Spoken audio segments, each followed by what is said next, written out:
Okay.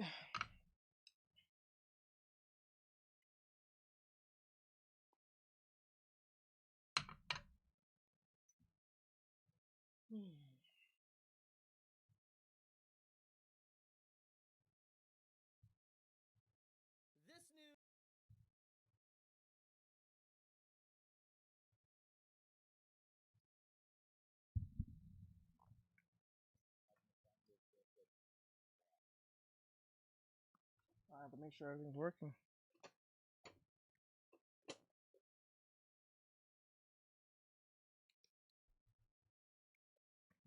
Hmm.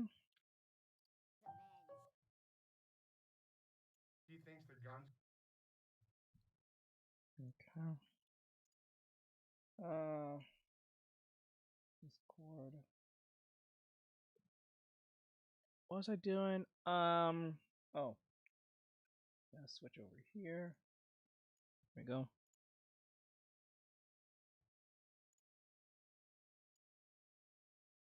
There we go.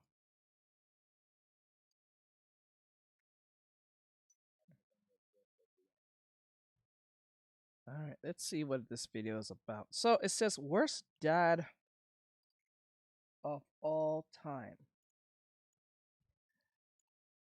Let's see what this father is about. I think he's a horrible dad. And it's from Austin the Duck, so it's probably about food. So we'll see.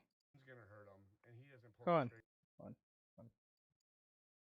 You are making my sparkle disappear. You are sorry. I swear to Christ, dude, your mom should have swallowed you. Guys, the video we're going to watch today is genuinely one of the most infuriating things I've covered on this channel. Definitely in a long time, and maybe just ever. It is seriously hard to watch. I'm not saying that in like a YouTuber way. It is a genuinely hard video to watch and sit through, but I think it's important to call stuff like this out and not let it just be swept under the rug. Bad people deserve to be exposed. I have a platform for it. Here we are. Ladies and gentlemen, today we're all about to get mad together. Now, I get heated making videos pretty often. You guys have seen that, and I think that's because most of the time I'm talking about things that are not the most pleasant to learn about or hear about. But occasionally, something so bad comes along that I'm already like halfway pissed off before the video's even begun. Recently, this Snapchat story of this like micro-influencer, I guess you could call him, has gone viral after this piece of shit loser berates his son for like 10 minutes straight because he's afraid to shoot a gun while they're hunting. The guy's name is Corey Cummings, and he's a roofer who I guess for some reason has a social media following. Just a few thousand followers, it's nothing crazy, but it was enough for people to notice this Snapchat story, save it, post it, and make it kind of go viral. And rightfully so, guys. Today you're gonna see one of the most sorry excuses for a man you've probably ever seen in your life. Like I said, this Snapchat story is of this guy berating his son because his son did not want to shoot a gun while going hunting, and it is genuinely a bit difficult to watch, especially, you know, if you're a halfway decent person. Now, the Snapchat story alone is already bad enough without any added context whatsoever, but there's a lot of extra information about this guy that's important that I will divulge as it becomes relevant throughout the video. I went ahead and blurred out this kid's face just because it felt like the right thing to do, but my editing program does not have motion tracking, so it's a little jumpy, so please excuse that. Like I said, you're probably about to get mad. This is not going to be a fun video to watch, but this piece of shit deserves to be exposed a little bit more than he already has been. So that being said, let's not waste any more time. Let's begin. Please subscribe.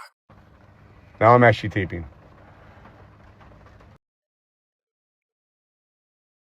Yeah. Tell him. Dad. Tell him. Dad, stop. Tell him. Stop. Tell him. Stop. You think it was embarrassing being in your underwear? Stop. Wait till all your friends know that you've seen 5 birds already, and he hasn't missed any. Not one. Want to know why? Because he thinks the gun's gonna hurt him, and he doesn't pull the trigger. Okie dokie. So already I feel like some extra information. Okay, first thing, why the fuck are you doing? I hate parents who do this. If you're a piece of shit parent who does this shit, you're a piece of shit. Stop putting your children on the fucking internet to punish them. I don't know, what sense does that make? You know that shit's gonna be there forever. They're gonna be bullied like crazy by their fucking peers. You need your ass kicked. Fuck the gun part. Doing this is stupid. Like this bro, yo. Fuck the shooting thing. Parents who does this shit to punish their children is a piece of shit. You are a piece of shit parent if you do this. Don't do this. You're going to get them bullied. Like crazy. People are gonna fuck with them for years on end. And then whenever they want to defend themselves, they say, should I get your dad to put you in your place? Especially if you're a boy.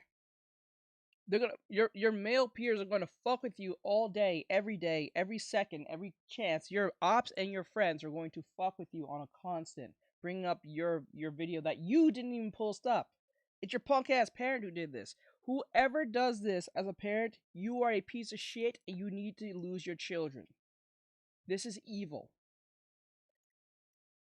Now, I'm not excusing him to force a child to shoot a gun because he's your kid, but I don't know why you have to make this public for all to see. You're a piece of shit dad. You are a sad excuse of a man and a father. Don't do this. Information is important here. This guy right here, Corey Cummings, this upstanding citizen, is currently facing felony charges for possessing over 100 firearms and ammunition. You're right. CPS will come for his ass. While being an unlawful user of controlled substances. Now, I bring this up because I would talk about gun safety, and I'm going to anyways, but clearly this guy doesn't really care too much about all that. I mean, from what I can tell, this guy's already a felon, and his house was just raided for firearms. I don't even know how he has these guns. Posting them on social media is not the smartest thing to do, but first of all, trying to force a kid to shoot a gun they're afraid of is like top 10 worst ideas of all time. Forcing a person into shooting a gun they're afraid of, no matter how old they are, is a terrible idea, always. But it gets even worse, and it starts to make even more sense when later on in this video, this guy admits to making this kid at 4 years old shoot a 12 gauge with a 3.5-inch shell. Which isn't even like really a pleasant thing to shoot as an adult. To make what is basically a toddler shoot that, holy fuck. What an idiot. Now, 98-pound Kalaya, 12 gauge? no problem. One-legged, fucking blast away like it ain't nothing. 170-pound Cash. Tell him. Or show him. Go out there. Stand out there until you can shoot it in the rain. Get out of my truck. Get out of my truck. Get out of my truck. Why aren't you being so mean? I'm gonna come get you out in 1 second. Okay. Get out. Stop taping down. All week long talking about hunting. Hunter safety courses, waiting 12 years for the big day. And what? This is just so fucking hard to watch. This is genuinely depressing. You can tell by the way he's talking that this kid was obviously excited, wanted to spend time with his dad, wanted to do this. And because of this loser's actions, because he traumatized this kid at 4 years old, he was a little scared to shoot a gun, probably could have gotten over. Bro, that's why he's scared of the damn gun. You probably gave him too damn young. The noise was too loud for him. It hurt his ears, or it gave him some type of traumatic feeling. Now being around guns gave him like a insane feeling of stress. You're an idiot. Over it if his dad wasn't a complete fucking dick about it, but instead he decides to film and try and embarrass his son, when really all he's doing is embarrassing himself and making himself look like a giant fucking piece of shit. Dude, you're in football. You're in wrestling. Alright? And you think that gun is gonna hurt? The one that Kalaya just fucking shot? Here, let me go over by Blake's house and have his 4-year-old shoot a couple rounds. Maybe then. Wow, you're going to demasculate him with a 4-year-old? You're a piece of shit dad. This is not how you make your son into a man. This is stupid. This is dumb. This is not even needed. This is not necessary. You're a piece of shit. Let me see if I can get some girls, like maybe Little Baker. She'll take you hunting. What a great example to set for your son. The amount of contact sports you play and your willingness to shoot a gun and kill something is what makes you a man. That's it. If you can't do those things, then you're basically just a little baby, or even worse, a girl. What a great way to raise a child. Put the gun up and shoot it. It doesn't hurt. Put the gun up and shoot it so I can tape. Not do it. Holy fuck. I I'm sorry. You are making my sparkle disappear. You are sorry. This is honestly one of the cruelest, most fucked up things I have ever heard a real life human being say to their child. You are making my sparkle disappear? Are you fucking serious? Because your son doesn't want to shoot a gun? Seriously? That is the kind of shit that you never forget your parents saying to you. Especially in a moment like this. Especially when he says it like he means it. I mean, holy shit. This is how you get your son to shoot the gun. First thing, go up to your son, put your hand on his shoulder, or give him a hug real quick, and say, "Bud, listen, I'm just trying to have some quality time with you. I know you're scared, and I get it. So, what we're going to do, I'm going to stand right here. Actually, I'm going to hold the gun with you. And I'm going to show you how to shoot it in a safety manner. I'm teaching you this for quality reasons, and I'm teaching you for self-defense reasons, whatever my reason may be. Hard, right? Just hold the gun with him. Make him feel safe. That's the point of a father's literal purpose, is to give insurance to your children. Give them the self-insurance that you're here and they can do it. Throwing them into being like Kazuha and throwing your kid into the fucking lava is not going to, it doesn't work. Because obviously that works so well in the Kazuha family. You know what I'm saying? You can't be doing these things. He's a piece of shit. This is not how you become a dad. You have to give them insurance. The purpose of a father is to, it's, yes, like the purpose of a father is to give your son and or daughter a sense of confidence, reassurance, and self-reliance on themselves, and knowing that you're there to back them up. You're not there to bully the shit out of them because they won't pull a trigger of a deadly weapon. Are you serious? Like, the kid said he's scared. So the first thing you should do as a dad is to say, "Son, don't worry, I got you. I'm gonna help you. I'm gonna show you how to aim. I know the recoil probably is a little scary, so you're scared that if you shoot the gun, it might flop around and it might go off. Fine. So I'm gonna show you how to do it. If you still don't feel safe, I'll stand right behind you and hold the gun with you, and we'll do it a few times and see how you like it. If you still don't like it, it's just not for you." That's it. That's it. That's it. That's all you had to do. But you're doing this shit with him and making him scared, and you bully him, killing his self-respect and his self-confidence. He's going to have serious dad issues with you. Like, what the hell? What the hell? This, I get it to a degree. I get it to a degree where you have to sometimes push him. You gotta give him a push. But punching him in the back of the head is not working. There's a difference between positive and negative reinforcement. You're doing extreme negative reinforcement. It's not working. So you need to use positive reinforcement to help him. Not every kid can take a punch. Just like how not every kid can take a slap. He's not helping him. He's just being a bully. You're just bullying him. He's going to have serious anger issues in time. And then he's going to be in real trouble.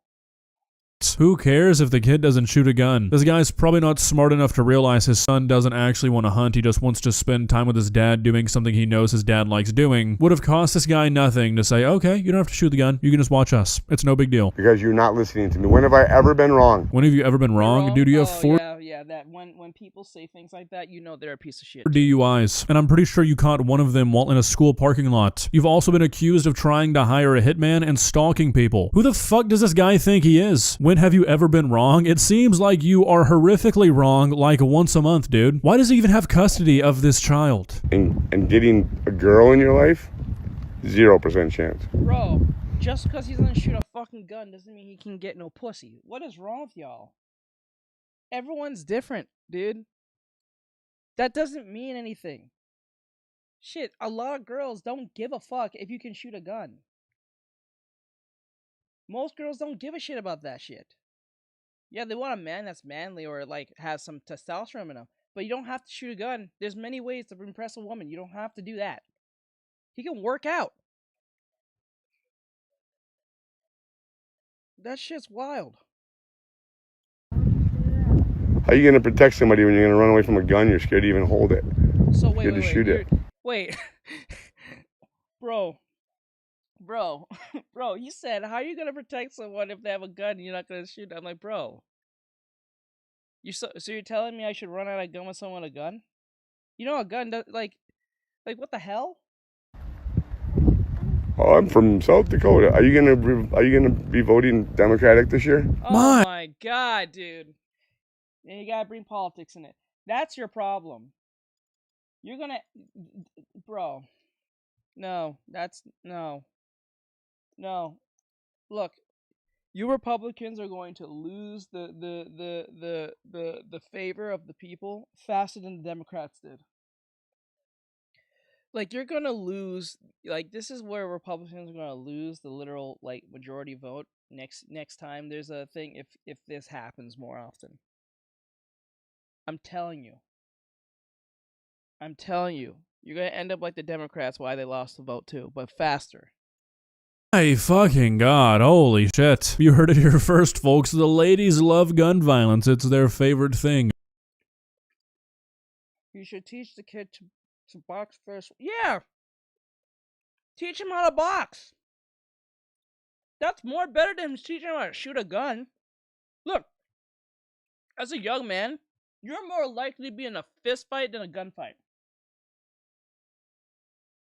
You're more likely to get into a fist fight with your friend, whether roughhousing or an argument, or with an ops that you don't like, or at a football game, hockey, soccer.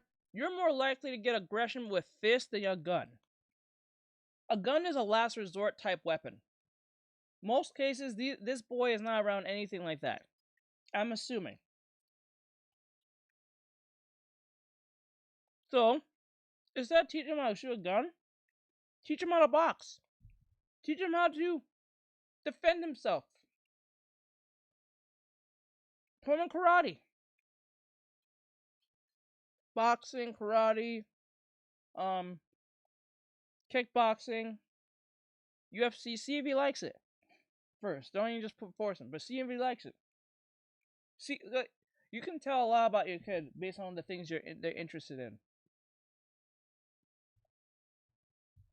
You can get your kid to do what you want. You just need to understand your kid. If you understand your kid, you can know how to get them to do what you please without them being like bullied and harassed. You're doing it a shitty way. Also berating your child and politicizing their feelings? Yeah, My brother crazy. in Christ, your child is 12 years old. Do you even know that he can't vote yet? Are you at that level of mental clarity? I doubt it.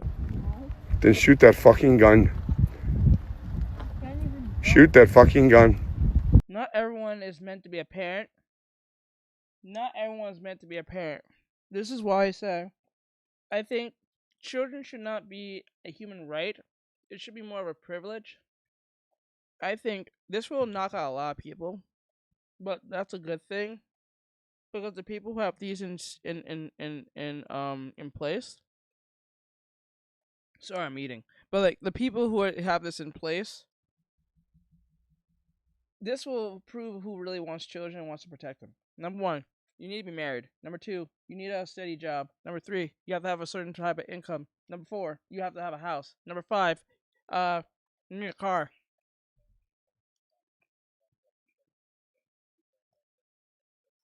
Makes sense. Makes sense. Makes sense. I gotta turn this back on. I just realized that the And thing's off. Nathaniel Draw said, I mean, if it was a privilege, I wouldn't be with my parents. It wouldn't be their fault. Yeah, maybe. But I said this to my dad, and he got annoyed with me, but he now understands what I meant. Because he's like, but Jace, if you put those in place, a lot of people won't have children. Then good. Then some people that you know won't exist. Then good. Think about it. Think closely about this. You're worrying about the present now.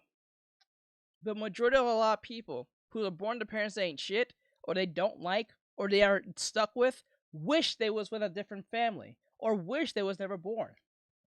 right? So why would you place those people in that type of custody just because you won't be born right now? You're not dead, you're just not born. Those are two different things. It's not like you never will be born, you're just not born right now. Think that to yourself, right? People get offended when I say this, and I don't understand this. So you rather be born to the people that most likely will put you in harm's way than the people who won't. Who not only went out to get these accolades that I put out, and you need a psychological evaluation. You need a 95% or 98% passing. Just like if you was going for your bachelor's or you're going for like a car, they call it you're going for like the written exam or something like that. You need a certain point system for you to have children. So we know you're psychologically sound. And it changes every 6 months. So you can't just say, "Oh, I got the thing. I got my license now. I'm a registered person who can have children, like a parent or a potential parent." You take it every 6 months or every year. I think probably once every year. That makes sense. Once every year, you have to take it. If you pass under that, then that's gonna be questionable. I'll think of some. I didn't think of mostly like far into the punishment of that, but like then again, And Nathaniel Draw said, "Wait, what about women who were like forced pregnancy?" forced pregnancy. Well, if they're being forced, then most likely they can't have them. Like you're being forced. Like if you're being like raped or something. But then again, if you're being raped, that kid was not supposed to be in fruition in the first place. But then again, some people will say, well, a kid's a kid. So if say for instance she don't believe in knocking the kid out, you know what I mean, she can put it for adoption. I think that's only fair. I don't think she has to take care of it if she was forced to take care of it. You can put out adoption, and that kid will go to a family that falls in those same accolades. I think that's just fair. I think that's just fair. I don't think no kid needs to die because of the choices of the parents. But then again, you can't tell everyone to do in every state, so it's gonna be different. But I'm just saying in general, because there's a lot of people who are parents who was never equipped, was not ready, and should never have been parents. And a lot of them have destroyed their children's lives. And Nathaniel Draw said, "Okay." So that's up to the state on that one. Shoot it! Now he's screaming at them.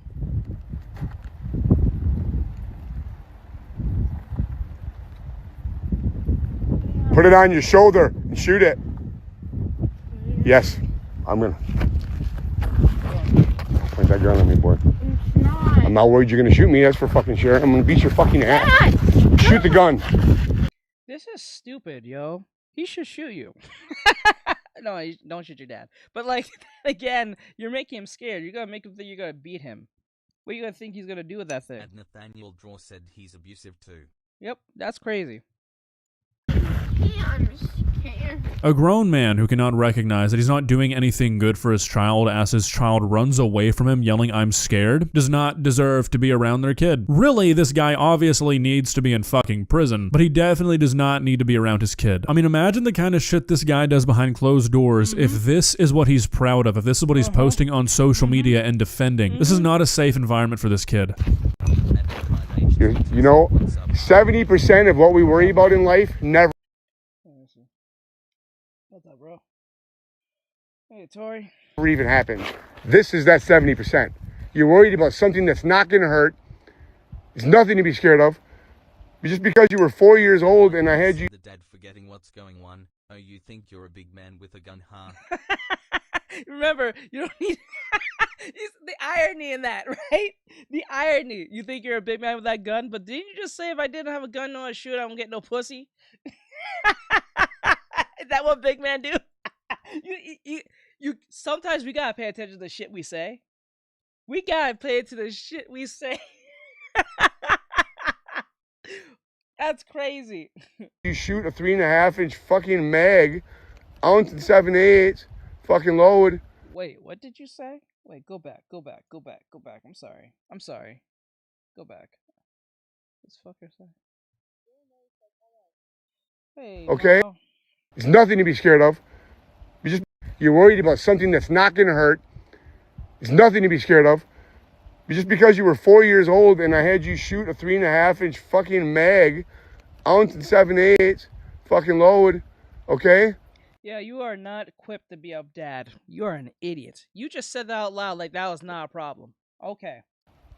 That's a different situation. So there's the guy admitting that he had his kid shoot something that no 4-year-old has business shooting, and I say that as a person who grew up shooting. Yeah, bro admitted that. Instantly, CPS should be on your ass. Like, instantly. I'm not even kidding. Instantly. You just said that on screen. You're an idiot. I don't know how you had a following for this long, but you're a moron. You said that out loud thinking that sounds smart. Admitting something as crazy as that's crazy. You're stupid. Guns and owns miniguns, and it just baffles me that this guy can like obviously recognize that that's part of the reason the kid doesn't want to shoot the gun, but does not think that's like a valid thing for the kid to be feeling. Actually, I guess it doesn't really matter. Have to teach him this yet, or No. if so, do this a firing range to let the kid get the feel for it. Yeah, he As doesn't Mike need to has do said, this hi now. Mono and Nate. What's up? Hey, Mono, what's up? They say, hey, Teach, how's it going? Hey, Mono, we're just doing some reactions. How you doing? Yeah, that's totally normal. Admo_no said, hey Mike. The puppy don't have to At teach this Nathaniel yet. Draw said, I shot a small gun with the help of my father at age 5 or 6, 6 or maybe 7. 7. Yeah. Like, if you get help, that's one thing, but if you're just yelling and Nathaniel berating, Draw that's said, crazy. hi M_. Baffle me all that much because this guy does not seem like the type to be able to understand that his actions have consequences, and making your 4-year-old child shoot a 12-gauge shotgun and that resulting in them not really wanting to shoot guns anymore is a very natural and understandable consequence. You were 110 pounds lighter, and it was a completely different bullet. This bullet is for people that wear diapers. It's made. You're trying to convince a kid who's scared of guns, reasonably, understandably scared of guns just by natural ability, alongside the trauma of knowing that he was around guns at the age of 3 or 4, and you're trying to justify this to him. Are you a moron? Are you a moron, sir? What is wrong with you? What is... You can't play sports with this kid? Said I'm doing fine. Touring is going amazing. You now can't that I pick use a anything pencil, but I have but to get sports, back to right? digital. You At can't kick a Nathaniel ball with Draw him? said he is lying about the gun bullet now. Admo_no said hello Nathaniel. Like, this is crazy to me. You can't go to him and be like, okay, maybe guns is not for you. Let's play some sports. I think he'll be perfectly fine you throwing a ball to him and kicking a ball. No one's dying, and I'm pretty sure he'll be most likely open to that. You can have a son who's just as manly, who doesn't need to shoot guns. You can make him play football. You can teach him how to do some sports, track, something. You doesn't have to be guns. Why does it have to be guns? It obviously is not for him. Does that make him less of a man because he's not into one thing that most men are into? No! It's just one thing, dude. Calm down. Like, what the fuck is this? This is wild. For you. Shoot the goddamn gun. Shoot the fucking gun. Shoot the gun. Shoot the gun. Right? Right? They're like, my children don't visit me. Why? Remember, the way you raise your children will represent what you're going to live like when you're 60-something.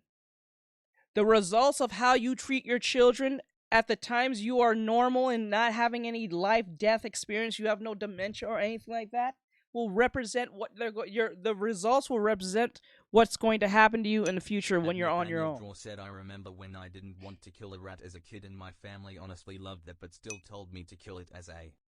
At Nathaniel Draw said lesson. Well, it makes sense because rats carry diseases and stuff, but you don't have to technically kill it. You can put in a box and, But anyway, I get why. I get why. To a degree, but I don't see why they have a force. You just put in a box and, like, take it somewhere far away. But, At Nathaniel Draw said, I wasn't scared, I just had empathy. Empty. I gotcha. Shoot the fucking gun. At Nathaniel Draw Shoot the said, fucking gun. Shoot it. Shoot it and smile. Shoot that fucking gun. You can do it. Cash, cash, cash, cash, cash, cash. We believe in you, Cash. Yes, continue to mock and antagonize the kid who doesn't want to shoot the gun. That's going to change his mind. Do people like this not realize that if they would just step back and stop being a complete fucking asshole, that if they explain the situation in a kind and like normal mannered way, that maybe their kid would get it? You know, kids tend to be pretty trusting of their parents. Maybe if you just calmly explained that what you shot as a 4-year-old when I was being a dumbass was a different thing. It's not going to hurt. Show him how to hold it properly. Show him how to shoot it. He's fake praising him so he can just get him to shoot the ball. He's trying to post this on. He's trying to make him like the type of children who likes to shoot guns and do the American thing. Accidents happen, and the mom would understand. Yep. It doesn't hurt, but instead you whip out your phone and start recording him and berating him and mocking him. Historically, not a very productive thing to do. It's shit like this that causes a lot of boys to have anger issues and don't know why, or they don't realize it, or when they do realize it, they still don't know how to fix it. A lot of boys have this problem where they can't really manage their anger because their hatred is towards their father. Kind of like a Todoroki or like a Toya. If you get what I'm saying, you watch My Hero, you see what I'm talking about. There's a whole bunch of fucking pheasants out there that love you. You notice something about Toya from My Hero Academia? Mike has said bent up rage and anger. That you notice something? You notice that no matter how far things went Pebble to Pebble 11 said hey. Between Dobby and Endeavor, you notice that no matter what was going on, even at the far end of the fight between him and Endeavor, you notice he keeps referring to him as father. You notice that, right? Nathaniel Draw said bro how my get mentioned lol. Because it perfectly aligns with this. It's like you notice that Dobby never stops calling him father. Pebble to Pebble 11 said hey teach. You notice that? He's not even calling him by his first name. He calls him by his hero name, or he calls him his dad still. That proves to you that he still wants the approval of his father, even when he has pure nothing but hatred towards this man. He keeps referring to him as dad. Even at the far end, when he was on the floor all freezed out, he said, I still hate y'all. I hate you, Dad. Mike has said hi Pebbles. That was crazy. That's a pent-up hatred that's going to take him down to the rabbit of hell. Pebble to Pebble 11 said NVMGTG thought I had time. Alright, got you, Pep. They're like, there's a real safety zone. Oh my God! I have been to 2 World Fairs and a fucking goat roping, dude, and I ain't never seen no shit like this. Just because you can do it doesn't mean he can do it. Some people can't swim.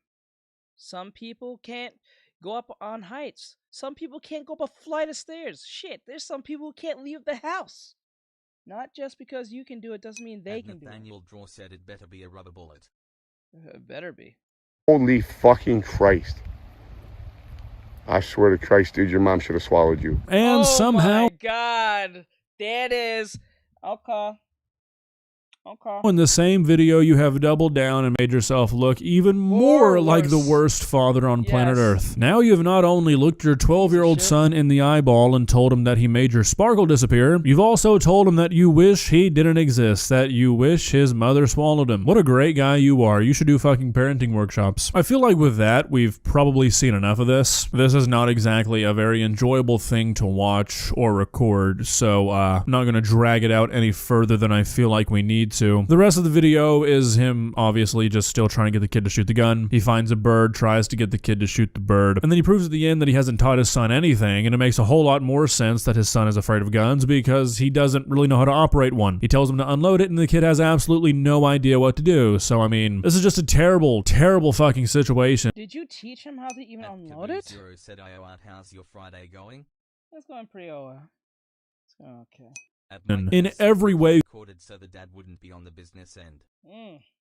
you could possibly imagine. If you go onto this guy's Facebook, it somehow gets worse. He has posts talking about how you can't cancel Backbone, how this is just a piece of the video's about a piece of shit dad pushing his son to do something he didn't want to do. Good old-fashioned parenting. He made his fucking 12-year-old child make videos saying that he likes the way his dad parents. It's just absolutely pathetic, and I hope we see this guy behind bars sooner than later. Well, guys, what are your thoughts? I don't think that there's a whole lot of different thoughts you can have here if you're a good person. Not to be that guy who's like, well, if you don't think one way, you're not a good person, but, I mean, when it comes to a guy telling his child that he makes his sparkle disappear and that his mother should have swallowed him because he doesn't want to shoot a fucking gun, pretty black and white there, I feel. Like I said, this guy is a bad person, like outside of this video. I don't know what's going on in this situation. This guy seems to be like sort of famous in his town for getting arrested for so many different things. I don't know what this kid's situation is. I don't know what he's going through, but I sincerely hope that with more people kind of getting their eyes on this, he gets out of this environment and things start to get better for him. It's really hard to watch this kid go through this because, like I said, if this is the kind of stuff that this guy's posting on his Snapchat and posting on his social media defending, being proud of, who knows what's happening when the cameras aren't rolling. I hope for this kid's sake that things work out for him and they work out for him very soon. See ya. Yeah, that's crazy, bro. At Nathaniel Draw said the day Def hits his kid, man, you can tell by how natural the kid tried to walk away.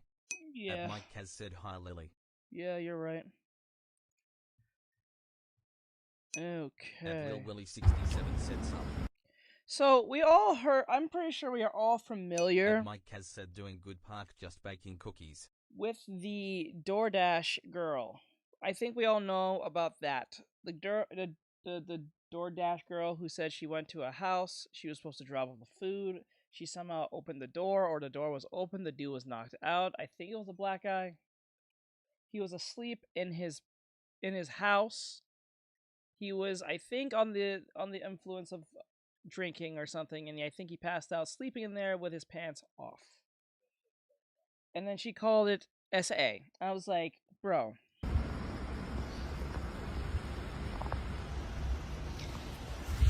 That's up. Ladies and gentlemen, today you're going to see me get a little heated. Today we are talking about one of the weirdest, most confusing situations that I think I've ever seen take place on social media, and it's been one of those videos that as I've been recording it, I've been getting progressively more and more angry because I just cannot believe the way that some people operate, the way some people think about things, and it's hard to come to terms with. Guys, social media is a dangerous place, and there's a whole lot of different reasons for that, but I think one of the most prominent ones these days is the fact that everybody has forgotten the golden rule of the internet, and that's that you don't It never forgets. believe everything that you see on it. And I feel like more than ever, that is the most dangerous thing you could possibly forget while trying to use social media or while trying to use the internet. Now, obviously, that's pretty important these days because of how convincing AI can be, but I honestly think that AI is less of an issue compared to people. No, when you're stupid, you think you have the upper hand. That's the problem. When you don't use critical thinking skills, when people don't use critical thinking, they think they're smarter than the rest. That's where the problem comes in. She thought she was smart by recording it. She thought she was smart by recording and not thinking that through. When you don't think things through, things like this happen. Just saying shit, and more importantly, people just believing it. Over the last 6 months, I have seen more baseless claims about people doing things or saying things than I think I have during any other period of my life. If you use Facebook, you've probably seen what I'm talking about. There are dozens of posts on my Facebook feed every single day of some quote that a celebrity never said, some insane political action that a celebrity never did, and Yep. That's a thing. all have like 750,000 likes with everybody in the comments section saying, yes, I love this celebrity now, or boo, I hate this celebrity now. It is easier than ever to make people believe what you want them to believe on the internet because nobody fact checks anything anymore, and people literally seem to think if one person on social media says it, that it's gotta be true. And we are currently seeing this effect in full force in a way that I don't think I've ever seen before when it comes to this DoorDash. Hey, I like when this happens because this is why you don't believe what women say or even men say when they say something happened to them. You have to question it. You have to question it. It don't matter if it's your dog, your sister, your mom, your dad, your grandma, the floor, the street, the whole people who live there, your whole community, the space, the alien. You have to question it. If it doesn't sound right, ask questions. If anyone tries to tell you you're some type of phobic or you're some type of hate something because you're questioning them, they're a moron. You have to question it. Nothing's wrong with questioning things. That's smart as hell. I think the smartest disciple, I forgot which one. I think it was Paul. Or Saul. Was it Paul? I think it was Paul who asked Jesus, "How do we know you're not wolf in sheep's clothing?" Because technically, when he came out of the tomb, after I think it was 3 days after he resurrected, I think it was Paul who asked them, because all the disciples were happy when he resurrected, he came back and all that stuff. They was all happy and joyous and blah blah blah. And then one of them asked, I think it was Paul. I could be wrong on who it was, but they said, "How do we not know you are wolf in sheep clothing?" Everyone got mad at him. And the only one who did not get mad at him was the actual person he was actually questioning. It was Jesus fucking Christ. He actually said, "All you are fools." He was actually smart saying that. Because you guys just blindly went with anything I just said. That's a leader you can get behind. I think what makes a good leader is one that you can question. If you can question them and they can answer you directly based on your question, there's something you can get. That's someone you can get behind. But if they say, "Oh, don't question me no matter what," that's a piece of shit and you should not listen to that. That is wild. There's nothing wrong questioning something. Whether you're a child to your parent, if you're a student to your teacher, if you're subordinate to your boss. And I know a lot of bosses do this. They don't like being questioned when when a subordinate is asking a simple question, whether you're an employee or whatever the case may be. Is she getting sued? I don't know. Sexual assault situation that I'm sure a lot of you people have heard about recently. If you have no idea what I'm talking about, a few days ago, a TikToker named IRL Monster Hideall posted. That's why I was never on the bandwagon of the whole Me Too movement. Because when you say just believe all victims instantly, you are a fool. You are a simp. She made a video recording a man. I don't know if you know about this, Silver. So she's the chick that everyone's talking about, where she said she had a DoorDash job. She wanted to do the DoorDash job. She went to some guy's house to drop off the food. The instructions tell them directly, just put the food down and leave, take the picture and leave. She put down the food. She saw the door.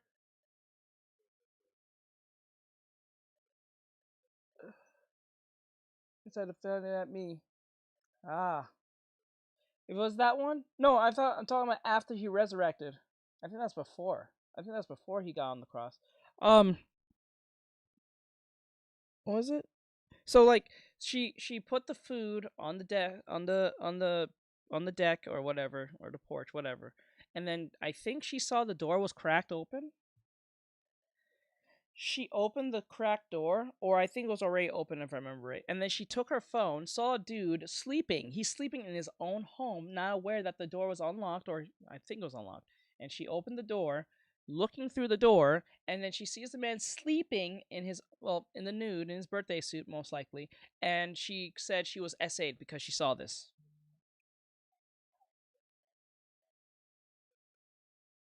You're right, I think so. How many pieces of silver?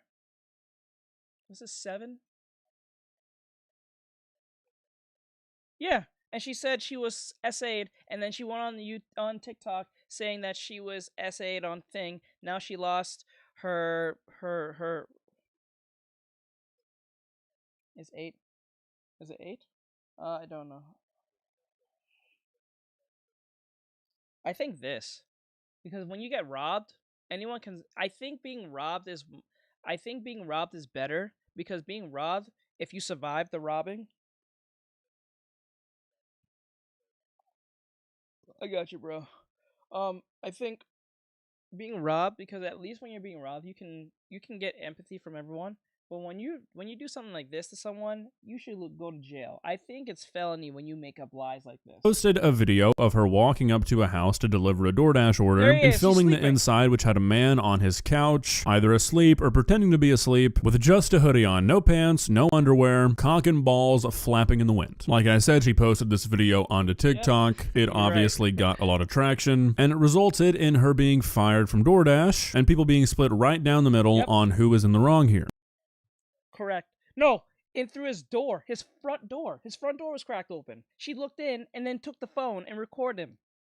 That's the wildest part. And then she said he did her something. Now, in the background, I'm going to play the video that started all this, or supposedly the second video that started all this. Now, this is kind of where what I used to introduce this video comes into play. If you go onto Twitter, if you go onto Reddit, if you go onto TikTok, and you look up DoorDash Girl, you will see millions, genuinely fucking millions of claims that the video you're seeing in the background is not the original video. That it's somehow this second video that this girl re-uploaded and re-edited to make herself look better. If you go on to TikTok, if you go on to Twitter, if you read any of the discourse around this, you will see millions of claims that the original video was her walking up to this guy's front porch, seeing that the door was cracked open, opening it all the way, opening 2 doors even, walking into his house and filming him. And this is the basis a lot of people are using to say this girl was not assaulted, this girl's not the victim. If anything, she's the predator here. Yet somehow, even though apparently millions of people have seen this video, it does not exist anywhere on the internet. Anywhere. I have looked for hours, because when I heard about this situation, this is how it was introduced to me. I was like, how is this girl playing the victim? She walked into a person's house and they happen to be naked. But after looking into it, this video does not exist anywhere because the video does not exist. Period. If you disagree with me, if you think it does exist, find it. If you send it to me, I'll give you $1,000. If you can find this make-believe video of this woman walking up to this guy's house, opening his screen door, opening his main door, walking inside of his house, filming him, and then leaving, I'll give you $1,000. Any way you want, just not on Cash App because for some reason they banned me. But I just cannot believe the discourse I am seeing surrounding this situation. It genuinely blows my mind. I think this is a bit of a situation where nobody is really fully in the right, but for people to be painting this girl as like the perpetrator or the wrongdoer is just wacky. Because if you actually look at what we have, if you ignore all the people on TikTok and Twitter that are just lying because that's what they're doing, all the quote Also, Solo here, but instead I'll frame him. evidence they're presenting is just fake, and I'll show you that here in a minute. But if you look at this situation through the eyes of a real human, I think it's dangerous to ask people, give me the video of this dude, when people can just use AI, and now AI is getting to a point that you can't tell what's real and what's not. Human being, and not a person who's had their brain melted by Twitter. This is a pretty damn black and white situation. What we have right now is a video of this man's door being wide open when he knew he was expecting a DoorDash delivery. He also happened to, quote, fall asleep on the one piece of furniture that's visible from the door. The only clothes that he wasn't wearing were the ones that would expose his dick and balls. He had his face covered up by his arm. He was sleeping in pretty much like the only position that really exposes your penis, you know, on your back, legs spread. Yet somehow, people are convincing themselves, even without claiming that this make-believe first video exists, that it is not only plausible, but it's somehow normal behavior that this guy went out of his way to order food to his house, opened his door, went onto his couch, dropped his pants to his ankles, and then fell asleep. I honestly think if this guy was butt naked, maybe the people trying to defend him would have a better argument. But no, this guy was on his couch with his pants around his ankles, which I feel like shows a lot of intent. You know, it's one thing to walk around your own house naked. It's another thing to leave your door wide open and in view of the door, drop your pants to your ankles. I mean, seriously, I just don't get how anybody's seeing this as anything other than an intentional act. Well, bro, you're missing something that I don't think you understand, Austin. All she had to do is leave the porch and leave. Leave at the porch and leave. Why is she on the deck? Why did she went past the deck? Pull on the porch and leave. You pull on the porch or on the stairs, take a picture, and get the fuck up out of there. What? Like, I don't understand. Like, we're forgetting that part. She just take a picture and leave.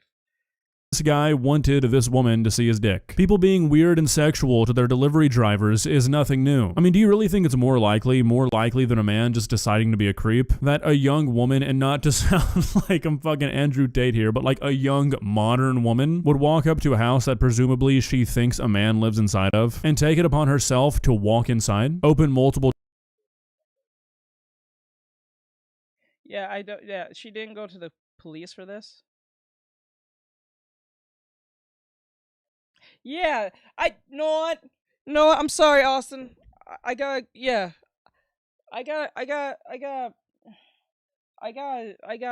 point that one out. I'm gonna tell everyone right now, and I don't care if anyone hears this.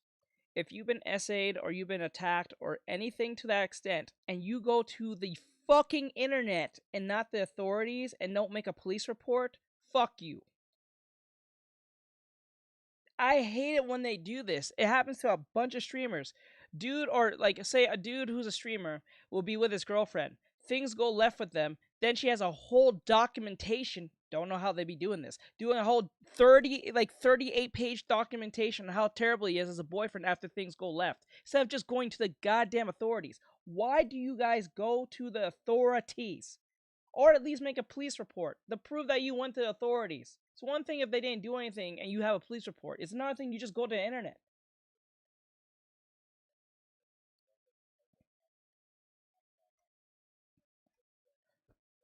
Yeah, that's just crazy. Look, listen, I understand there's situations where the police don't do anything. Right. Like, I understand there's like situations where the cops can't do anything or they don't have enough proof or whatever the case may be, but if you at least make a police report to a degree, it's one thing. And you have some type of evidence, fine, you have a police report, you tried. Okay, fine. But if you don't do that and you go straight to the internet and make a 38-page documentation about this person, no, bro. This feels planned to me. Why would you put it on the internet? Why? Doors just because the front door was a little cracked. I mean, holy shit. What the internet's gonna do other than harass them all damn day? Nothing. If you believe that, like, have you even ever talked? Quite frank, if the person's a bad person to you, the number one thing your lawyer tells you is what?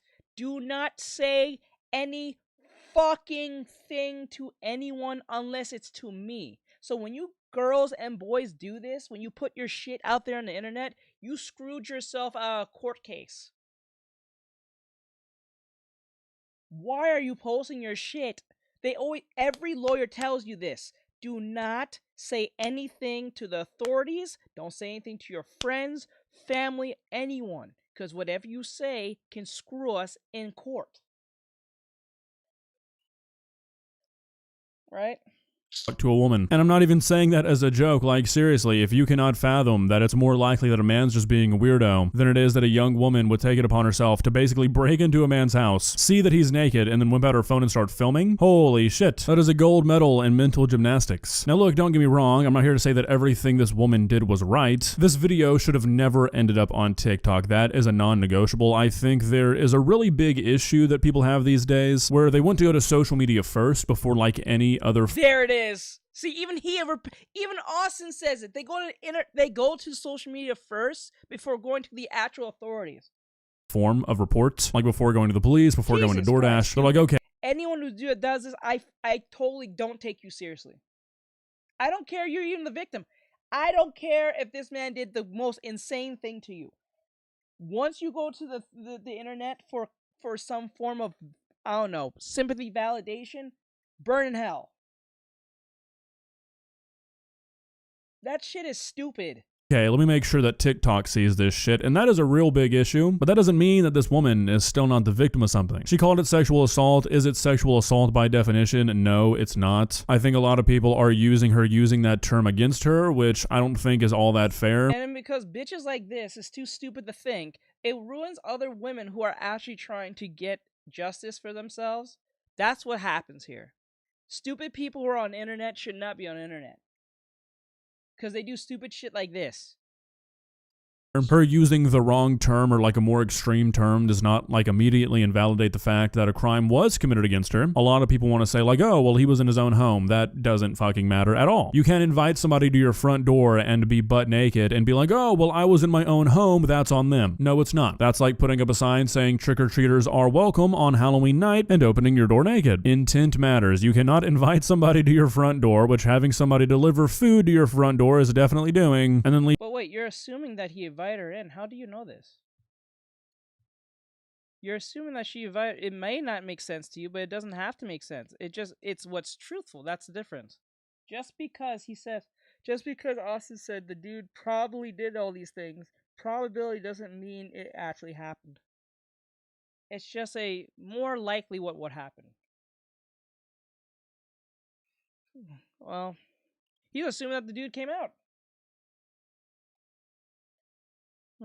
leave your door wide open with your dick out. At that point, it does not matter where you are. But all that is really like an argument against people who think that it went down the way this lady is saying it did. And if you believe her story, yet you still think she was in the wrong and this guy did nothing bad, I don't even know what to say to you. Like, yes, there are criticisms to be made on both sides here, but the guy who whipped out his dick to try to get a girl to see his penis when she delivered his food is definitely the one who deserves more of it. If you can't rationalize that, then you might just be a lost cause. Probably not as big of a lost cause as the people spreading this bullshit about how there was this like secret first video are though. Like I said earlier, I'm gonna go through some of this evidence that people are presenting because it's just insane. If you've been following this or looking into this, you've probably seen a screenshot that looks like this, which a lot of people are using as quote evidence to show, look, the door was just cracked, she had to have pushed it open. If you look at this screenshot and that is the conclusion you come to, I'm sorry to tell you this, I don't like using this word, but you're stupid. You're a dumbass. You can literally see on the left the clean line that cuts this caption off because this is just a cropped picture. A cropped picture made to look like the door was cracked when it wasn't. Why is the caption cropped if this is from an original video? Why is the caption cropped if this is just a normal screenshot? It's not. It's edited. The door was never cracked and there's no evidence of the door ever being cracked. There's no evidence of the door being anything but wide open. There's also this story circulating that this guy has provided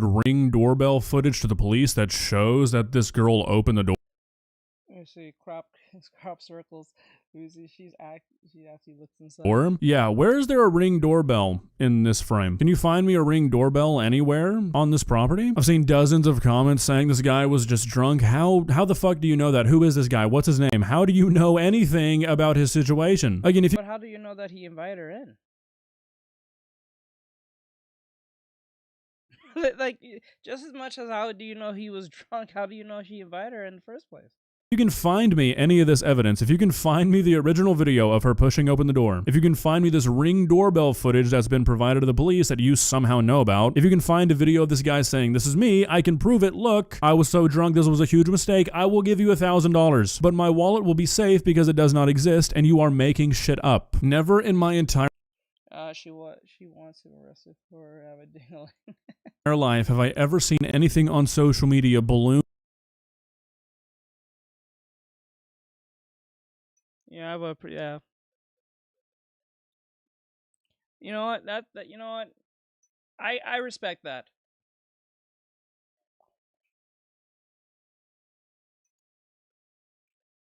Won't have him in court for law. Sorry to break your connection. Okay, like, see, the thing is, I get that. If he locked his door, probably this would never have happened at all. But we don't know if he invited her in or not. Just like how we don't know if he was drunk or not. Like, how can you prove that he was drunk? Just as much how you can prove he invited her in. Did she say this? Did she even mention that at all? That's a real question. Into something like this, where you have millions of people just lying to lie. Lying just to try and disprove somebody for what? Is it just spite? Do you just hate women? Do you just not think stuff like— No, man. Well, you got to... Why does it always fall back to hating women when you question them? I don't think you hate women when you question them. That too. For all we know, we don't know. We honestly don't know. But, like, why is it considered hating women when you question it? like this happens? The fact that people are sitting here trying to convince themselves that these make-believe things happen that they have not seen with their own eyes, because I know they haven't, because these videos don't exist. Otherwise, somebody would have one of them, and just ignoring all the videos we do have is insane. Like, look, don't get me wrong, I understand that we are living in a time where people do lie about stuff like this. That does happen, and that obviously is a huge problem, but I would argue that a bigger problem we have these days is not that people want to be a victim or lie about being a victim, it's that people hear about somebody becoming a victim or being a victim, and their first instinct is to do everything they possibly can to try and disprove that. Going as far— Why wouldn't you not want to disprove that? You just want to believe them off rip? Like, if my sister said something to me that was insane,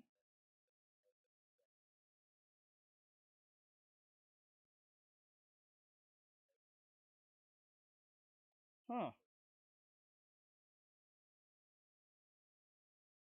That's crazy. I don't know. That's crazy. See, this is why the AI shit shouldn't. I blame Elon Musk and all these people. Should never have gave you fucking people any AI. Yeah, you gotta ask for evidence. I'm sorry, you have to ask for evidence. Because what was it that Thomas Jefferson said? It's best to let. I think he said it's best to let 100 convicts into the streets than let one innocent man go to jail. I think that was Thomas Jefferson said, if I remember right. I remember that. Nope, that's not. Nothing's wrong with just questioning. If it doesn't make sense, just you have to ask. I don't think it's evil to act to you know what I'm saying? Or as making shit up just to make it sound like it didn't happen. I mean, seriously, go onto TikTok, go onto Twitter, go onto Reddit, read the comments about this, and you will feel like you're losing your fucking mind. All these people, these millions of fucking people who've apparently seen these videos, they've seen this girl saying, I opened the door as wide as I could and I walked in there, I stood over him. I was trying to get a close-up of his nose hairs. And they're like, okay, do you have that clip? And they're like, no, it got taken down. It doesn't exist anymore. Every single other clip involving this exists. All the ones... Wait. Can't you just use the Wayback Machine? Don't the Wayback Machine does that? If you use the Wayback Machine, you can go back when someone posted something even after they took it down, right? So if she posted on her Twitter or whatever platform, you can use the Wayback Machine within the time she posted it, within the time this was mentioned, right? Can't you just do that? That make this girl look like the victim exist, but no, all the other ones, they're gone. They've been wiped off the internet somehow, even though millions of people saw them, and presumably thousands of people would have saved them or downloaded them, because that's like what you do, right? In today's outraged culture, if you see a video of a DoorDasher walking into a person's house, filming them naked, and then playing the victim, that video is getting saved by every other person who sees it. Saying anything else is complete fucking bullshit.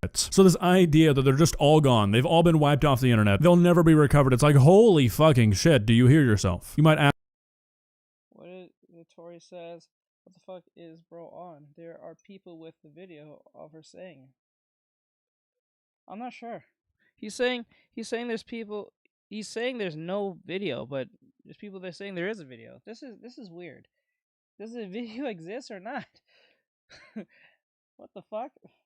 Asking me, August, do you I feel like this video does exist. hear yourself? You sound kind of heated, and yeah, I kind of am. I'm tired of people being so fucking unbelievably stupid. It's tiring. Social media illiteracy is at an all-time low. I could have went to a furniture store and bought a gray couch and been like, guys, you won't believe it. That was me in that TikTok. I had a really long day at work that day. I got into the bottle a little bit too heavily, and I just passed out. I like to sleep with my pants around my ankles, don't ask. And you know what? That order wasn't even for me. It was for my neighbor, and she looked into my door, she kicked it open, she fucking battering rammed it down because she could sense my dick was out. God forbid a man like to sleep with the door cracked so he can feel the wind tickle his balls. And she used that as an excuse to violate me. Put on a few fake tears, I could have convinced millions of you idiots that I was actually that guy, and you would have believed it with no proof. And I'm sick and tired of it. People are too fucking stupid to be allowed on the internet these days. Again, should this video have ended up on the internet? Absolutely not. Never. She should have taken this straight to the police. This is not something that should have ended up on TikTok. But doesn't that ring some alarm bells in your head that she went to TikTok instead of the authorities?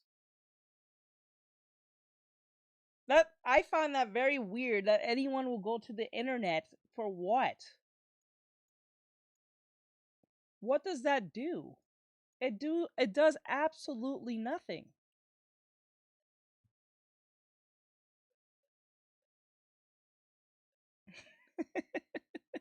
And for that, this girl deserved to be fired from DoorDash. I do believe that. I do agree with that. I don't think it was wrong for DoorDash to fire her. But to think that this is all just some crazy fucking ploy by this girl where she broke into this guy's house, it's like, come on. The proof is in front of you. You need to ask yourself, why are you trying to fight so hard against that? You might want to look in. No.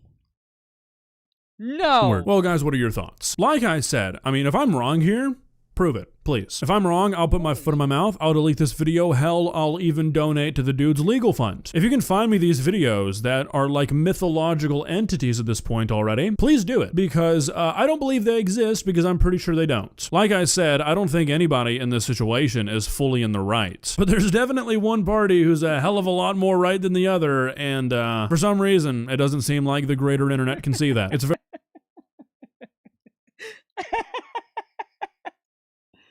Oh shit, that's crazy. Oh man. Okay. So let me see. I don't know, that's crazy to me. Alright, let me see. Let's knock this one out too. I don't know, man. These. Stop putting shit on the internet. We gotta stop this. Okay, so I have a video here of It's a Gundam. It says TwitchCon is so cooked, and I blame Dan Clancy. I blame that fucker too. I didn't like Dan Clancy for a good while now, since I knew his existence. I do not like Dan Clancy. He pisses me off. I don't care what I'm saying on Twitch. Fuck you, Twitch. Fuck you. Don't give a flying shit. I can kiss you all I want. Mwah! Okay. Strange way to stuff. Let me see. Strange way to. Poor Twitch. Money, money, money.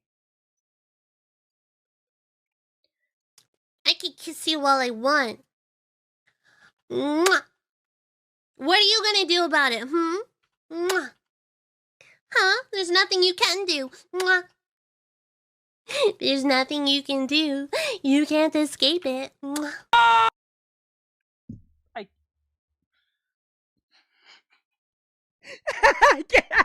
Is that ever? Is that ever? That's really. That yo. In light of recent events at TwitchCon, I've gained a newfound respect for Strauss Zelnick. Now you might think, what the hell is he talking about? Okay, hear me out. In an You had your eyes open. I'll play it again. Hold on. I'll play it again. I can kiss you all I want. Oh my god. Mwah! What are you gonna do about it, The wildest part is she makes more money doing this than all of us. Put that in perspective to y'all. She makes more money than us doing that. That's crazy. Huh? There's nothing you can do. Mwah! There's nothing you can do. You can't escape it. Mwah! In light of recent events at TwitchCon, I've gained a newfound respect for Strauss Zelnick. Now you might think, what the hell is he talking about? Okay, hear me out. In an interview, Strauss Zelnick said he never played a GTA game, and I quote, "That's not my job." In the drug game, this is called never get high off your own supply. Dan Clancy is face down in Twitch Never like get Tony high Montana. Off your own supply. That is a golden rule. That's not crazy. my job. In the drug game, this is called never get high off your own supply. Dan Clancy is face down in Twitch like Tony Montana. This guy spends more time trying to be a personality and hanging out with popular streamers, looking like a creepy ass uncle, dying to be cool and fraternizing with women young enough to be his granddaughter. Meanwhile, the site itself is a hot mess, and losing ground at Kick of all things. And TwitchCon is about to go the way of the dodo, or E3. Meanwhile, Dan is around every which way but loose. You can't see me, but I'm dancing. Dan Clancy, we said was. There's no way. Wait, Dan Clancy, do you know who I am? Wait, let me ask. That's literally him. Wait, Dan. Wait, Dan Clancy. Shoot Daniel Clancy. Wait, Dan. Dude, I literally just saw Dan Clancy on my soul, I did. Not a gamer himself, Clancy mostly watches musicians or talk shows on Twitch. He particularly enjoys leftist political commentator Hassan Piker, who has 2.5 million followers on the platform. I like the frankness and the bluntness, Clancy. There it is. That's why he don't get banned. Because this man watches him. That's why.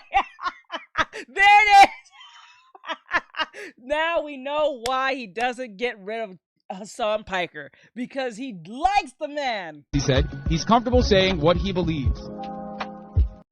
Dan Clancy wants Piker's pike in his mouth. Shit getting out of hand now. This dude threw a birthday party for Hassan Piker because they're friends, and I quote, Oh my which God! explains why Hassan has never been banned for stuff that would have led to other people being banned for life. Bro, we're never beating the Hassan Runs Twitch allegations after this. This is crazy. Oh my god. Oh my god.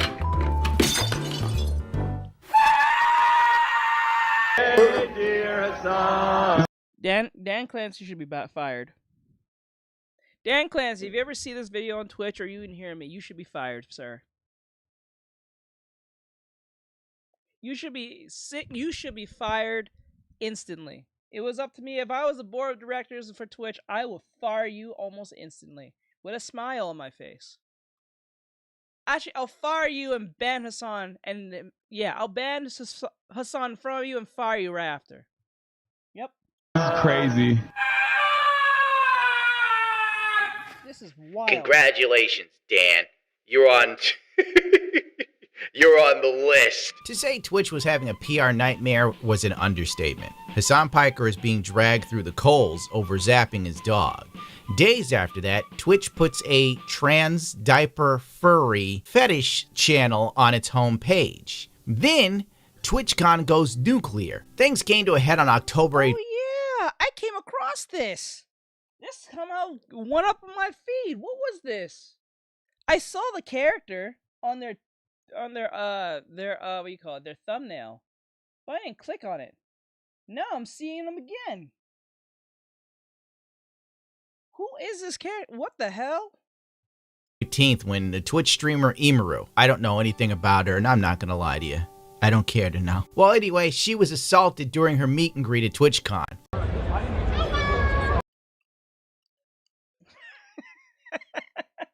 Casually walks right in and tries to power smooch her.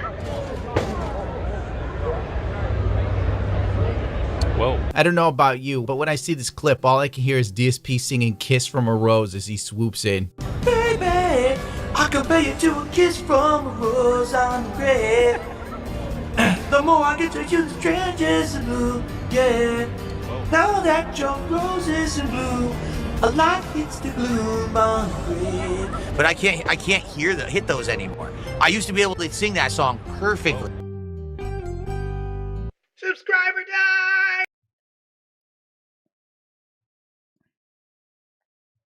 What site was this called? What the fuck site was this called? What is this called? Obey my dog! When this video went viral, people started ripping the dude to shreds that was next to Imru and did nothing. But he had a Destiny hairstyle. Like, what do you expect from him? Like, for real, like, come on. You really expect him to do anything? Lay down a few karate chops on this dude? This is what you get, America. You've emasculated males until a vast majority of them are like this. You get what you deserve. Yep. He's out of line. But he's right. But he's right. Imru did a press conference on her channel to put Twitch on blast, because where else is she gonna do a press conference? She's gonna be on Fox News or CNN post. Let's see what's up. I'm Flint Dicker, and you're watching the news. Wait. The shit was the shit Ninja was on, which was stupid by them. Are you talking about Beam? I'm talking about Beam, right? Because that was Microsoft that owned that shit, and that didn't go well. Yeah, I think Microsoft owned Beam. Yeah, it was called Beam. I tried going on that way back when. That shit was strange.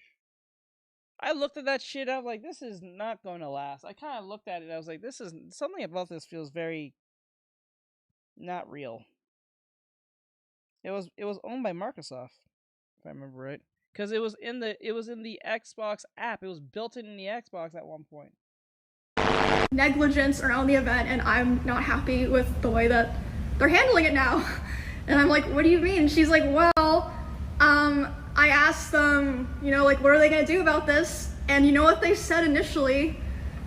They said, oh, well, he's banned from the platform for 30 days. What? Are you serious? What? And then she's obviously like, hello? Like, that needs to be a definite. What the f are you talking about? Also, that's like nothing to do with anything. No one gives a f he's banned on Twitch or not. Like, we're talking about the convention here. Mixer. So they. Fuck, I'm sorry. Mixer. It used to be Beam, then it was Mixer. I remember that.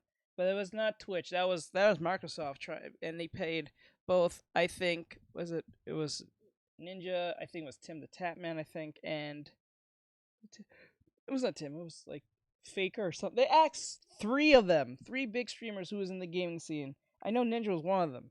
to come over to Mixer, and they paid him like some crazy amount of money. People didn't go over there. They still had to pay them the money that they promised them in the contract. So I think when they went back to Twitch, Twitch paid them for Mixer's bullshit or something like that. It was Shroud. Yeah, it was Shroud. It was Shroud, Ninja, and someone else. I forgot who was the third one. I don't know. It was Faker, but it was someone else. And yeah, it was owned by Microsoft because Microsoft was pushing the Mixer app to everyone on their console because they thought that was going to be the next big thing at the time. This is where esports was trying to really take off, and esports went down the donor bird because well, COVID came through, and that lasted 2.5 years almost, and then that fucked them hard because most of those esports things was really dependent on them getting to point A, point B, pushing the Mixers app and Twitch and all that stuff, and being at those sites on the ground type shit. But because no one couldn't go, and people was getting sick and this, that, and the third, that just made esports even more worse off than it was before. It was just fucked. They changed it to indefinite. Takes an hour for that to happen, by the way.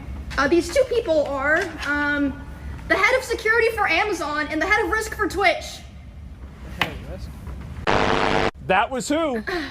I was gonna leak it to my friend, but I guess I don't have to now. Later the same night, I'm not gonna drop names here because I wasn't there, so I didn't. That's who they were. But I had multiple people tell me that key Twitch representatives last night were out partying. She's speaking about Dan Clancy himself, by the way. Okay, so she's not going to tell you, she's not going to name names, but key representatives were out partying that night, the night after she got assaulted. This is an irrelevant photo. It is from that same night, but again, I don't know who she's referring to, but it is from that same night. Oh my. Emer is doing all this. Dan Clancy is out dancing with bitches. He doesn't give a single. If Amazon had any brains, they would fire Dan Clancy and everyone under him immediately. Thank you. I would instantly. I would literally make him watch me ban Hassan in front of him, and then fire him almost instantly, straight up.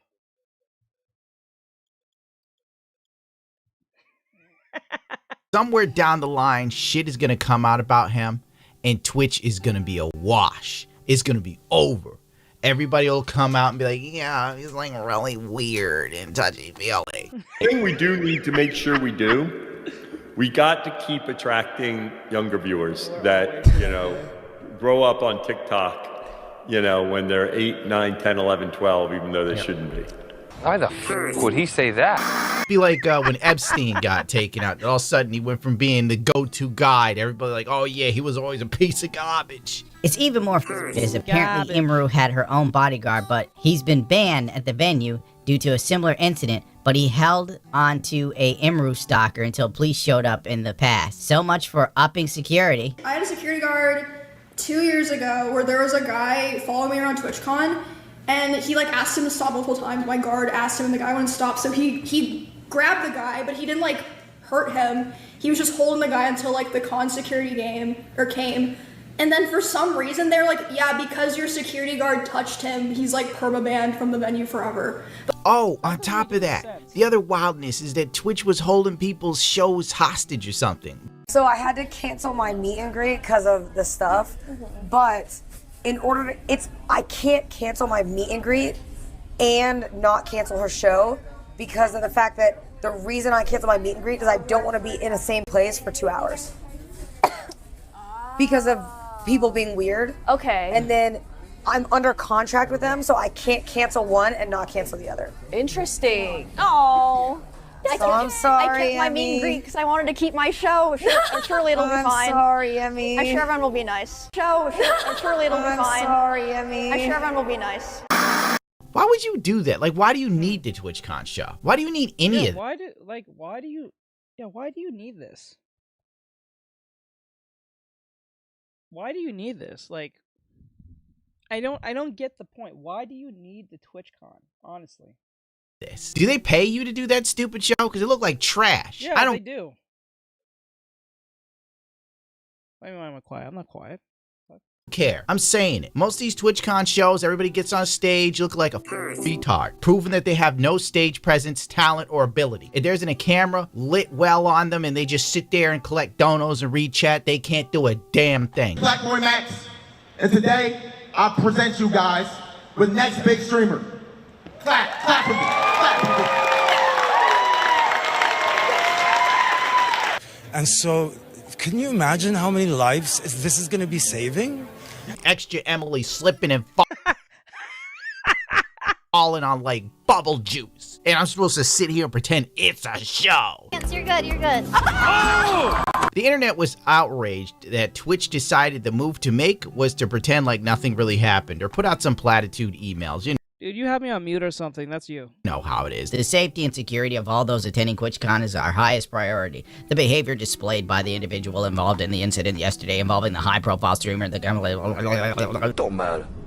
None of this matters. Twitch allowed the assailant to walk. Originally, it was only pressured to apprehend him until Imaru's manager pushed for it.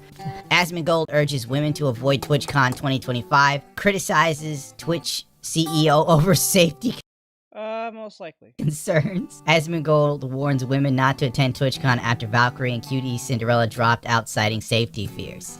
Twitch is a site that has facilitated goonery on a level that only adult sites have achieved before.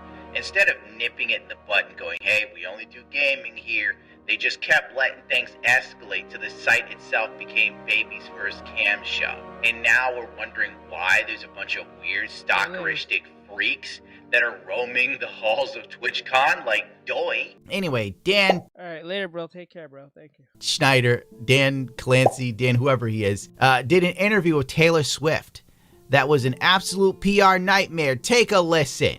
And others. Obviously, we saw one Twitch streamer yesterday, Emaru, get assaulted by a male fan, and a lot of streamers have, especially female streamers, have talked about, the danger that they feel from these sort of toxic, I guess, parasocial kind of creeps. What are you guys doing to prioritize safety? Because I know also a bunch of Twitch content creators said that they were too scared to even come to TwitchCon this year, just in case something like what happened yesterday would happen. The safety of our creators is the top priority. The challenge we face is a challenge in today's society. It's not limited to Twitch. It extends throughout our society. I do think that when you're live streaming, in many ways, since you control your community and you can ban people, you can make it so that those people that you don't want engaging with you and participating. Are you serious? Yes. Yes. This man is literally... Is this man really saying just use the block button? This man is... You're fired. Again! Fired again! Are you serious? Are you literally telling them to use the block button and then call it a day? Thank you, I appreciate it. Like, is he really saying this? Wait, hold on. Is bro really saying if you have a problem with someone, just block them? That'll solve the problem. She said parasocial relationship. She didn't talk about some annoying person who he's seeing 6'7" in the chat. He's that... What? Are you listening, Dan? Are you listening? Bro, think to yourself. She said parasocial relationship. She didn't say annoying person. Right? Right?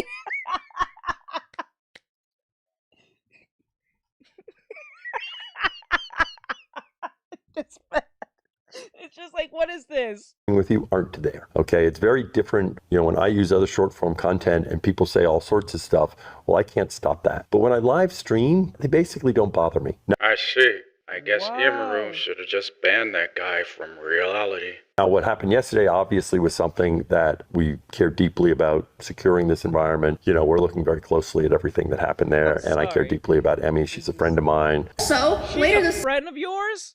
You're telling her... Oh my god.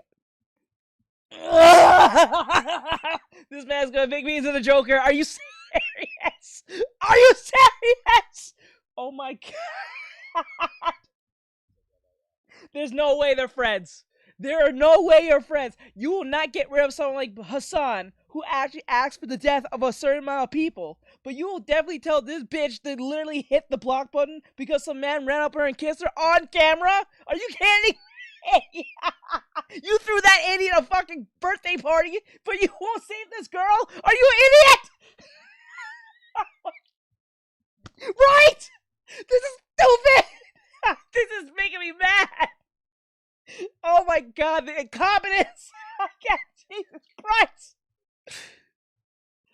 Oh, this is madness. Same night, I'm not gonna drop names here because I wasn't there, so I didn't see it. But I had multiple people tell me that key Twitch representatives last night were out partying. Dan was at a party for streamers. This dude is a wild animal. Later. The only thing he cares deeply about is his perception of himself and the possibility of getting a little bit more clout and hanging out with people he thinks are attractive and fun. And a mere 70 years old. And so I want to see how we can support her. This is just something we have to keep working on. I think everyone identifies our tools in terms of trust and safety as the leaders in the industry about helping creators, but that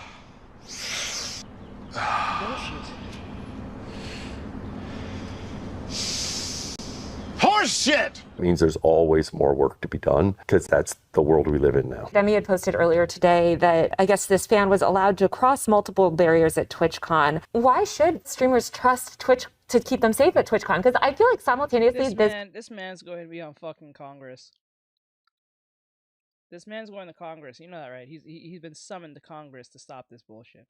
Has been such a secure event to the point that even like journalists have had struggled. Like, you know, it is very secure. But And there was even like, I think it was Neon, was able to walk through the back of my meet and greet and was like, oh hey, like, can I come say hi?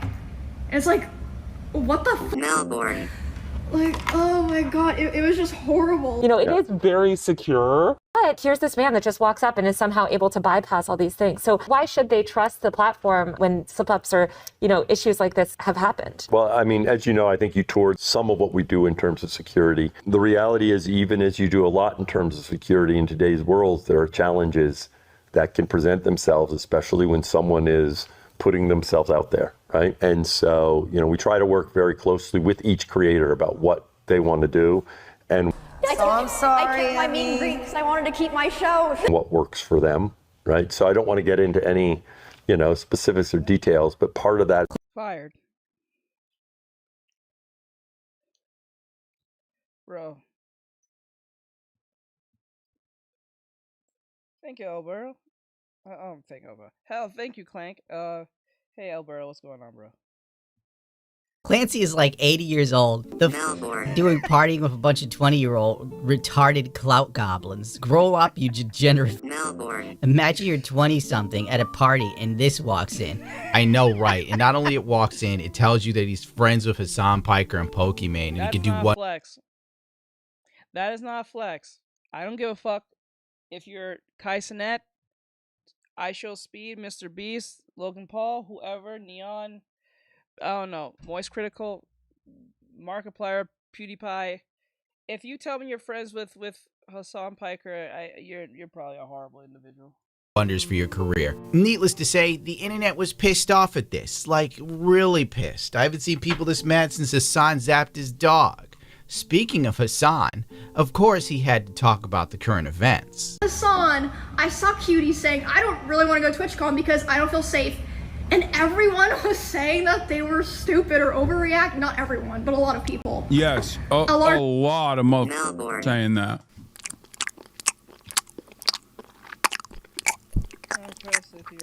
Other content creators that were saying that. I don't know. I have this fear. Like, Matt Pack does a great job at his video. Well, he's retired now from the game theorist thing. But, like, I feel like he likes to hear himself talk after a while. Like, I know he likes doing his videos, but I feel like he likes hearing himself talk a lot. It was other content creators that were talking shit too. Yeah. Content creators and drama farmers. Places like LSF. Places like that stalker account that has now become like the LSF of Twitter. How thought-provoking. Footage of the guy who tried to check Imru's tonsils with his tongue started surfacing. That dude was walking with conviction on that day. This dude didn't even have to do any sneaking. He just walked around the line and got in there. How Wait, is that him? Is that him? No way, that's not him. Is that him? security was at TwitchCon, but Hassan Piker had a better explanation. Allegations being used as simple drama. And while people were clout chasing back then too, because that's just like a normal aspect of how these things work, the clout chasing was still controlled through this social mechanism, this social enforcement. Like, I do not think that there would be a tone style content creator back then, or if there was, Twitch used to ban partners for harassing other partners. Oh yeah, that's true. Yeah, that's actually a good point. I forgot. Twitch used to literally ban partners for harassing other partners. Can you imagine? Can you imagine that right now? Think about the irony. This man. The irony of this man. Like, bro, you cannot be this lack of self-awareness on this. Bro, you can't be serious. You can't be serious. Piece of shit. About that tone style content creator. Did Hassan just literally say Twitch used to ban partners for harassing other partners? And then he just called Tecton a sex offender literally 3 seconds ago, bro. I love this guy. Yo, that's crazy. How do you do that? Bro, how do you do that? That's yo, I can't do that. Seeing other partners. Let me hear that again. Creator back then, or if there was, Twitch used to ban partners for harassing other partners. Oh yeah, that's true. Yeah, that's actually a good point. I forgot. Twitch used to literally ban partners for harassing other partners. Can you imagine? Can you imagine that right now? Think about that. This man. Tone style content creator. Did Hassan just literally say Twitch used to ban partners for harassing other partners? And then he just called Tecton a sex offender literally 3 seconds ago, bro. I love this guy. Imagine Twitch enforced the rules that I myself break. You wouldn't be here if they enforced the rules, Hassan, you bastard. Twitch knew that they were in the shit, so they opted to go hard and bodyguard other Twitch streamers after things got really, really bad. And they started to protect our most treasured asset in the country, FanFan. Yes, Otto, the security guard had to go off campus with me too. Like, if I were to go back to the hotel, like yesterday I went back to the hotel and then he was like, he has to stay in the lobby and wait for me. And then if I were to leave and Uber somewhere else, he also has to come with me. And so I told my Twitch partner manager, I was like, listen, I know you guys are trying to help, and I know you guys are, you know,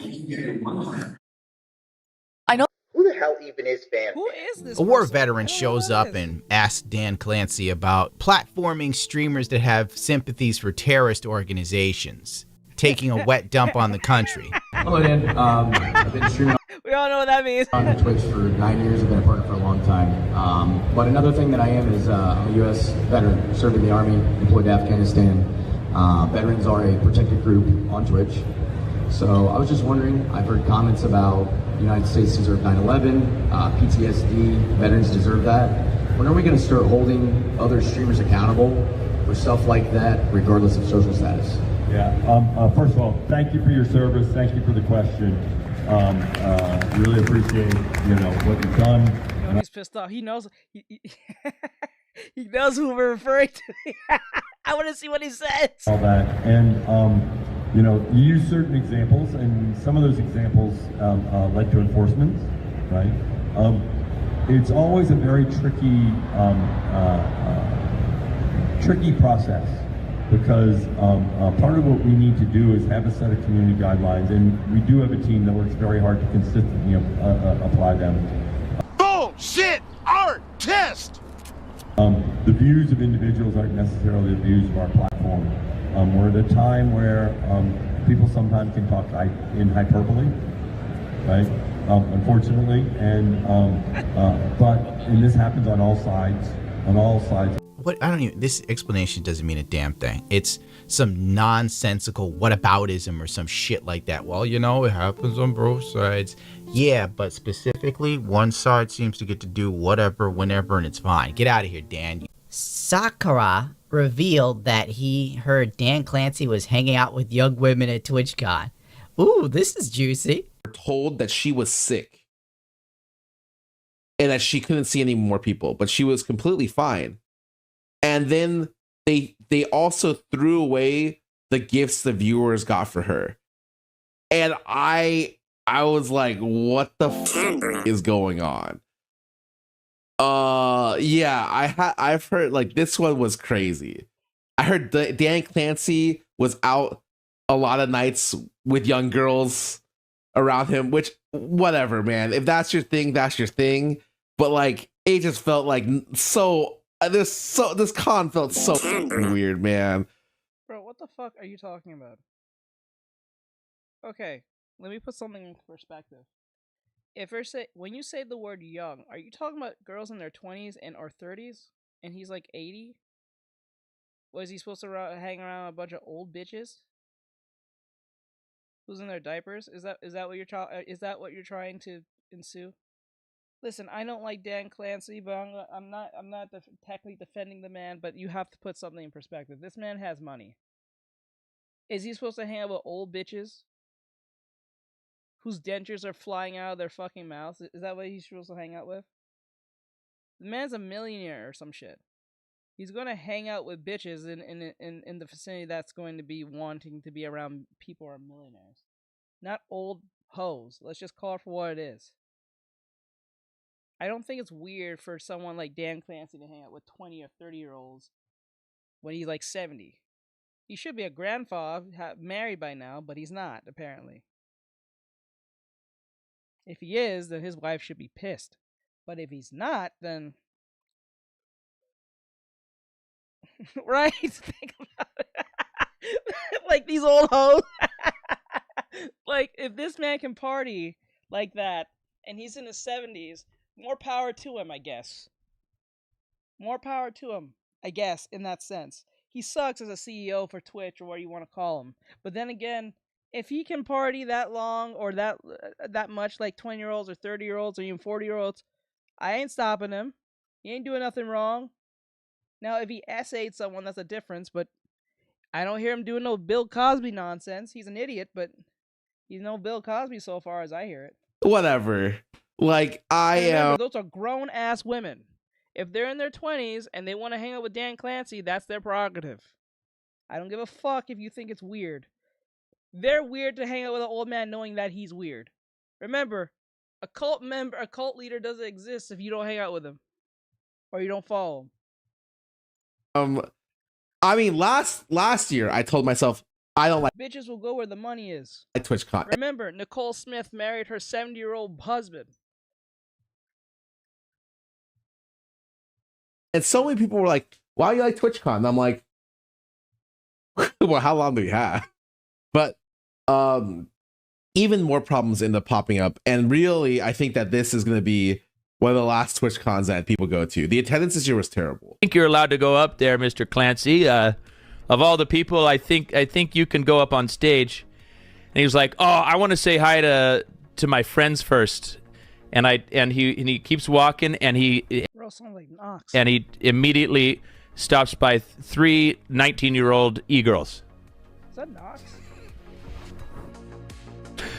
And all the memes you see about that, let me tell you, I saw Dan probably 20 times. All right? And let me tell you, Dan, I mean, it's not a secret. The man, it's out there, all right? I'm not putting Dan on blast. Everybody already knows. I'm just confirming. Let me see. Hey, soccer messing smiling. Let me see. He kind of does. Hey, the current girl may be fun to party with. What everybody already knows. Dan Clancy, he's natural friend makers. A natural friend maker with e-girls. He's a natural friend maker. You know he's using this shit to try and get bitches. Like, oh, hey, I'll introduce you to Hassan Piker of Pokimane. I'll open doors for you. You'll be on the ground floor. I have connections. You would be a great streamer. You have a really good personality. Now, some chick named Cinna reacted to Taylor Lorenz's defense of TwitchCon. I'm gonna be honest with you, there were places it was really good, there were places it was lax. It's not as black and white as security is non-existent, and it's not as black and white as security is over the top, because both things were not true. I did see one journalist say, security was so strict, journalists couldn't even do their job. Girl, you know damn well, all right? Like, let's keep it a buck. You know damn well they weren't that strict, okay? They did try to do better this year. You know damn well. Don't even try. I saw that. I said, yes, and what the hell were you reporting on the TwitchCon floor? You know what I mean? What were we doing? I said, there's no way. That's the same girl who got sued for doxing people on Twitter? Is that true? I don't want to be spreading false information. Is that true?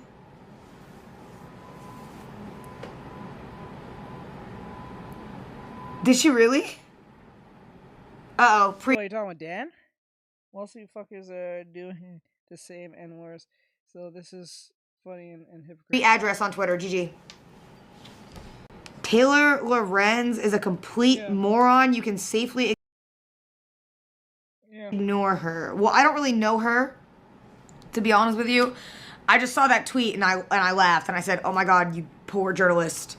You had to get your wristband scanned and couldn't get into a private area, so you probably couldn't do your journalism. Like that, I just don't think that journalists were that restricted. You know what I mean? Like, I'm sorry. Like, what are we talking about? Are we being so dead ass? It's like sometimes it just brings out the brain rot of people on Twitter, bro. I said, what are we doing? What are we doing? I don't know.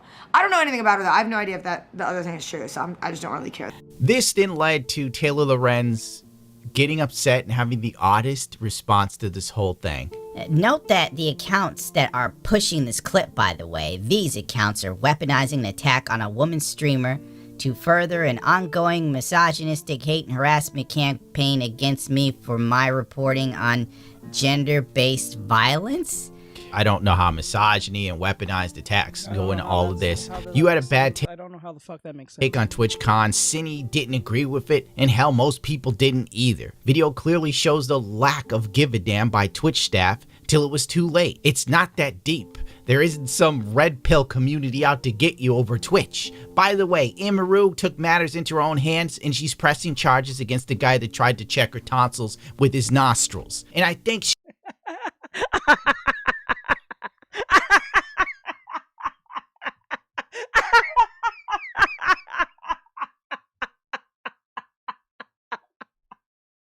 I'm sorry, that's funny.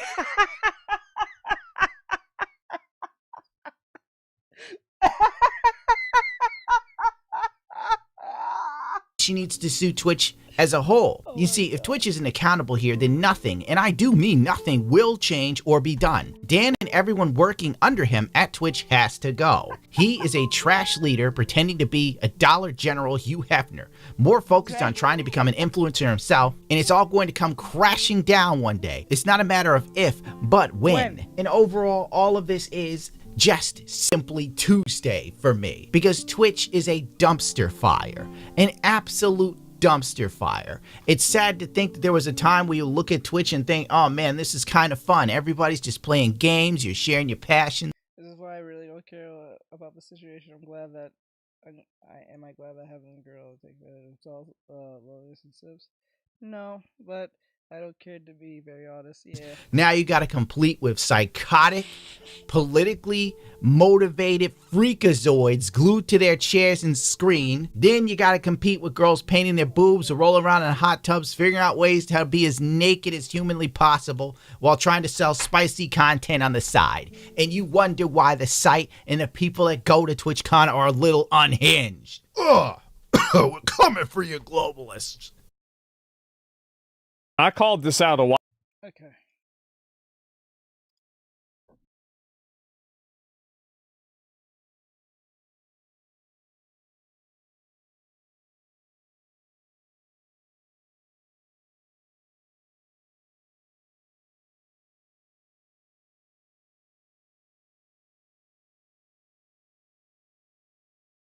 Johnny Smalley in court after it was extremely obvious he just kept lying in court and thus committed perjury. And this is just an insane update.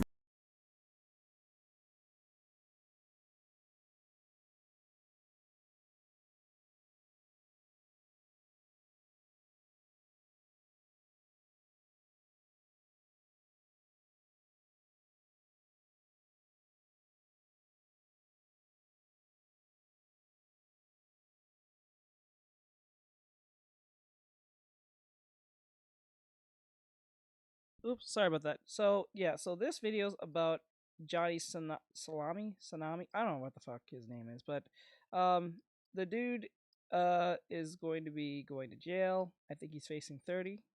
I remember right. Oh my god, what the Okay. It looked like dude's gonna be facing 30. I think it was 30 years. Yep. He's gonna he fucked his whole life up for the sake of clout for like, I don't know, $200 to impress teenagers. I don't know what that was about, but here. Revolving the whole Johnny Somali criminal trial, but this court hearing that we're talking about today is actually a completely separate trial than the main one that we've been covering for roughly a year now. All right, so we now are about to walk into the Johnny Somali case. Most people don't know about this, but we were lucky enough to get the information from one of the other Korean streamers who essentially was indicted, and now a bunch of them have to testify, including Johnny Somali. So this will be interesting to see what happens. Up until now, nobody knew about this new trial except for the internal circle of the Korean streamers involved. And this is because Johnny pressed charges on another Korean streamer. And the reason Johnny did so was because Johnny showed the deepfake first, and then Youngman found out there was a deepfake of him making out. What do you think of the Comedy Fest? I don't know anything about that at all. No, I don't. I have not heard any such thing. With Hank, Johnny's friend. And obviously he was very upset about it, so he then showed the clip on his stream while he was venting about how he felt like this was disgusting, that this was done without his permission. But that turned out to be a massive mistake for Youngman to do so. And Youngman, he has a good lawyer and a good strategy. But he's currently in prison, and he's coming as a defendant because Johnny filed this charge against Youngman to essentially lower his own sentence because he wants Youngman to drop the charge against him. The goal here is to essentially get some sort of legal settlement. What he's missing, though, is South Korea really wants you to apologize formally. And Youngman has formally apologized to the courts 5 different times by handwritten letters from jail. And Johnny so far hasn't apologized a single time. And the worst part is, Johnny has pleaded not guilty for doing the exact same thing that he's pressing charges against Youngman for doing. Because remember, his whole defense in the last court date I covered was, I didn't make them, I may have just distributed them. We know for a fact that Youngman did not make these. All he did was show it on his stream. So he just distributed them. He didn't make them. So make it make sense. This is just extremely hypocritical. And I really don't think that's going to help his current criminal trial. But once we arrived at court, we found out that Johnny is pressing charges against Youngman for a whole plethora of things, not just the deepfakes. So obviously, deepfakes, we expected that, but the new ones were stalking, which is okay, and assaulting him with a baton. So this one started with the deepfake, and then they added the baton in like May, and then added stalking in August. Who's the first witness? Hank. Hank's the first witness. So Hank is the first witness. Hank's the first one. Hank, you, Ramsey Khalid, Ismail, Yeah. and Big TV. Okay, We're gonna hear those from 3 guys. Very interesting. So Hank's supposed to be the testifier, and Youngman is standing on On the stand. Yeah, on the stand. These are about more Johnny serious Slaughter? charges against Youngman. Yeah. He got more charges trumped up on him for whatever reason. And I don't know who this young Hmong person is. I think he had some type of issue with Johnny or something. I don't know. But we'll see what that's about. And then after that, I'm going to look at the Dubai thing that Hattori brought up. I'm not really sure what that's about, but we'll see. And then we'll do the anime stuff. It's literally about Johnny Salami. Second, third, fourth offense. Of course, he documented everything. He live streamed Yeah. everything. It's still there for you to go and see. Youngman did Yeah. say he So- hit Ramsey with the baton. Shall we? Yeah. Silence your phones. Crazy. Which is extremely rich coming from Johnny, because he was the one who showed the deepfakes first while bragging about it. He was the one who live streamed himself stalking the female streamer Nanati.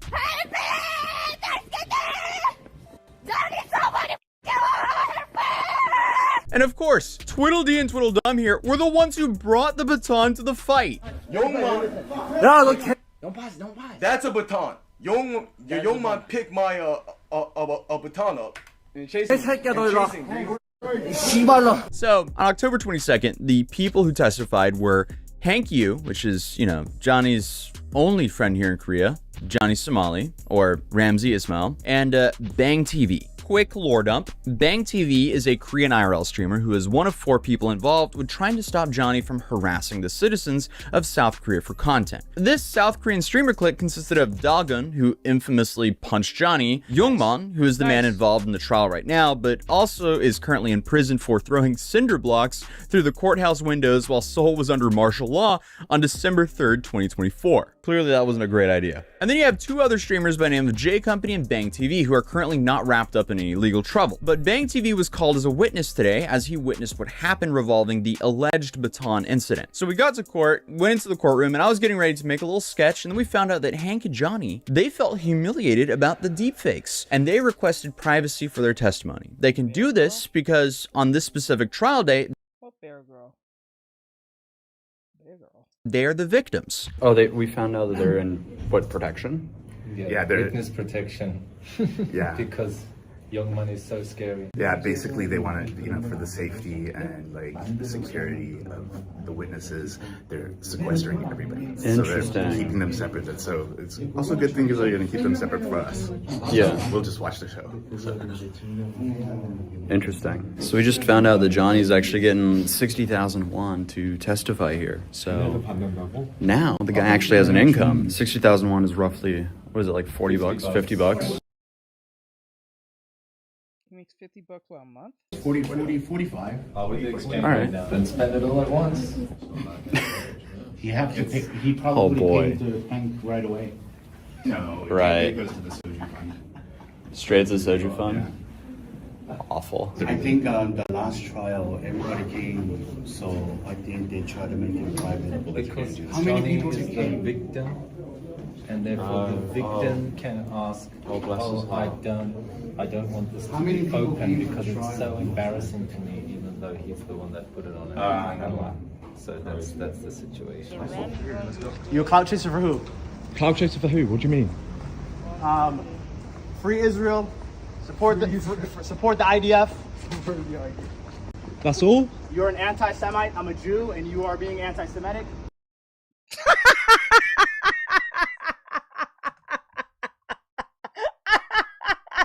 This man's the farthest thing from a Jew, I'll tell you right now. There's no way he's a Jew. There's no way. No, fuck out of here with that bullshit. He is no fucking Jew, I can tell you that much. Even if you are Jew, you are the furthest thing from it. You do not practice Judaism. Right?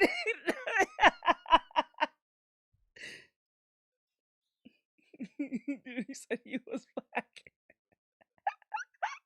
Yes, I remember that. He said that.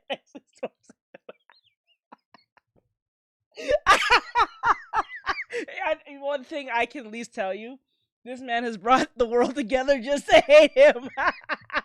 That's the only positive thing this man has brought to this world. He brought everyone together and be racist and hate him in general. This man literally looked in the eye and said, I'm a Jew, you mean anti-Semite. I was like, are you serious? You're regis, right? That shit's stupid. What the fuck? You are. So we then had to leave the room. I can't get over that. He just said that. That's just wild. See, you know what? Bro, this dude could be the next big thing. But like, see, the thing is, this dude could have been the next big thing if he knew how to play his cards right. He's funny, but he's stupid.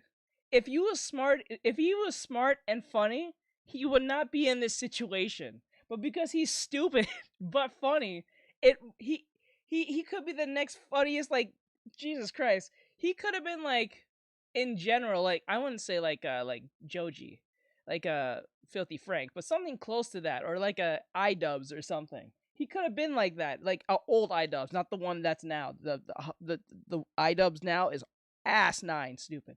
But like the idols back then, Filthy Frank, all those times back then in the 2010s or so when they was doing edgy content, he could have been the next big thing. But because he's an idiot, he doesn't know how to like literally keep his mouth shut, and he doesn't know when to stop.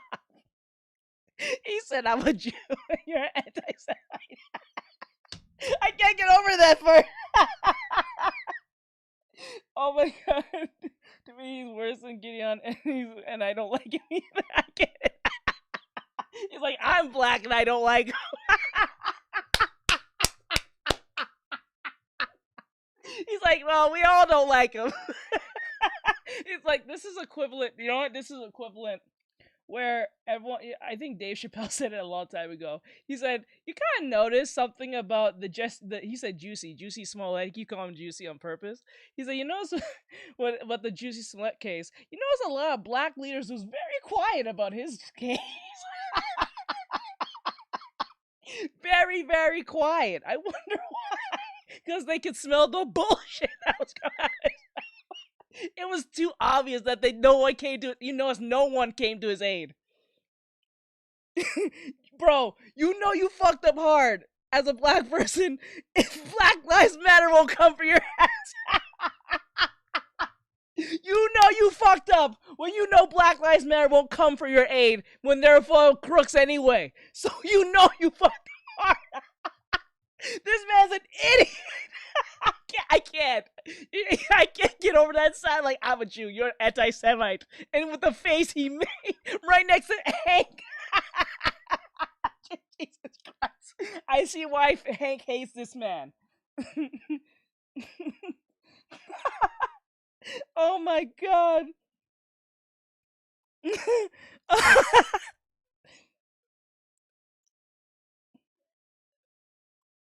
Opportunity, right? There's a lot of people who love to go.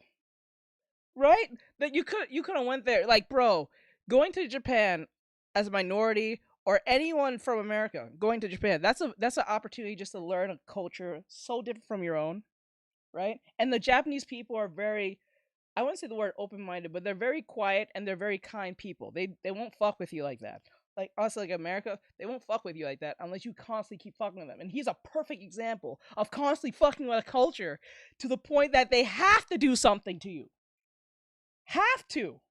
If this was in America, his ass would have been off within the first week. I'm dead serious. If he was doing the shit he was doing in America, blatantly the way he was, his ass would have been rocked that very week. It would have been months.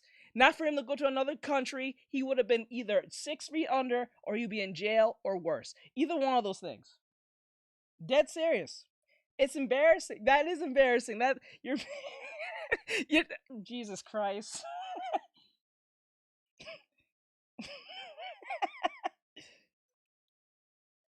Yep. Straight up. That's crazy.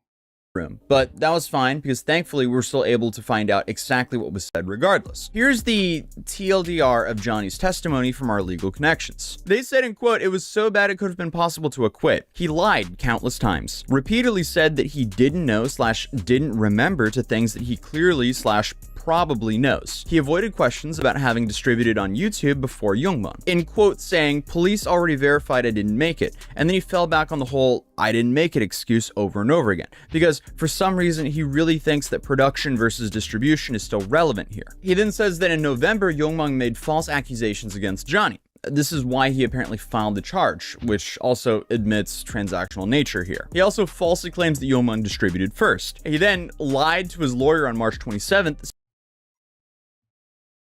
Oh, would you rather wait till when you come back next time?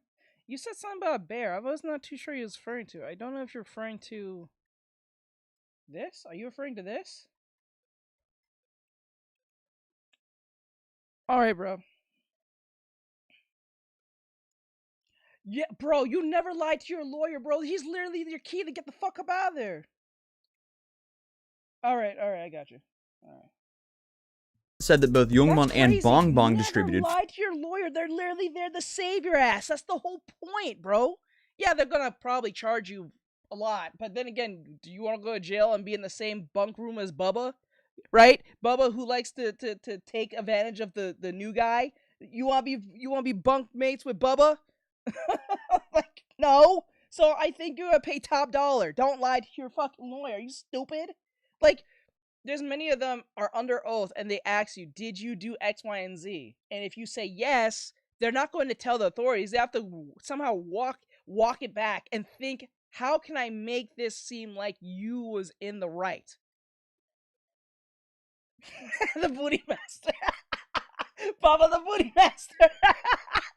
First, and then he claimed that Youngmong leaked his address, but also claimed he didn't know his own address, so he couldn't even confirm that he knew his own address to know that his address was leaked to begin with. Like, the whole situation was apparently just awful. Then to make things even worse for him, he couldn't remember the important details of the assault. And then he says he doesn't remember who brought the baton. That would be because it's very clear that Hank brought it. Then he also said, in quote, the whole thing was so traumatic that I don't remember. And then says it was the scariest day of his life when Youngman found him. He also says that Gino was the only witness of the assault, and then tried to submit video evidence on the spot, which is improper procedure, because this should have been submitted to a prosecutor a long time ago. All evidence needs to be submitted up front. And then he admitted that he said, come find me on both October 28th and October 30th, essentially inviting the Korean streamers to go find him. And then finally, he said he filed charges against 1 or 2 other people and mentioned Dagon, but not Bong Bong. So that's kind of interesting, because why would he say 1 or 2? Because we know he filed them against Dagon, but maybe the ones he tried to file against Bong Bong were not successful. Who knows though? We're gonna find out in a few days. And then to make things even worse for Johnny, the judge apparently told him multiple times that his story just didn't add up, and then kept asking questions Johnny didn't want to answer, because that would just make things worse for him.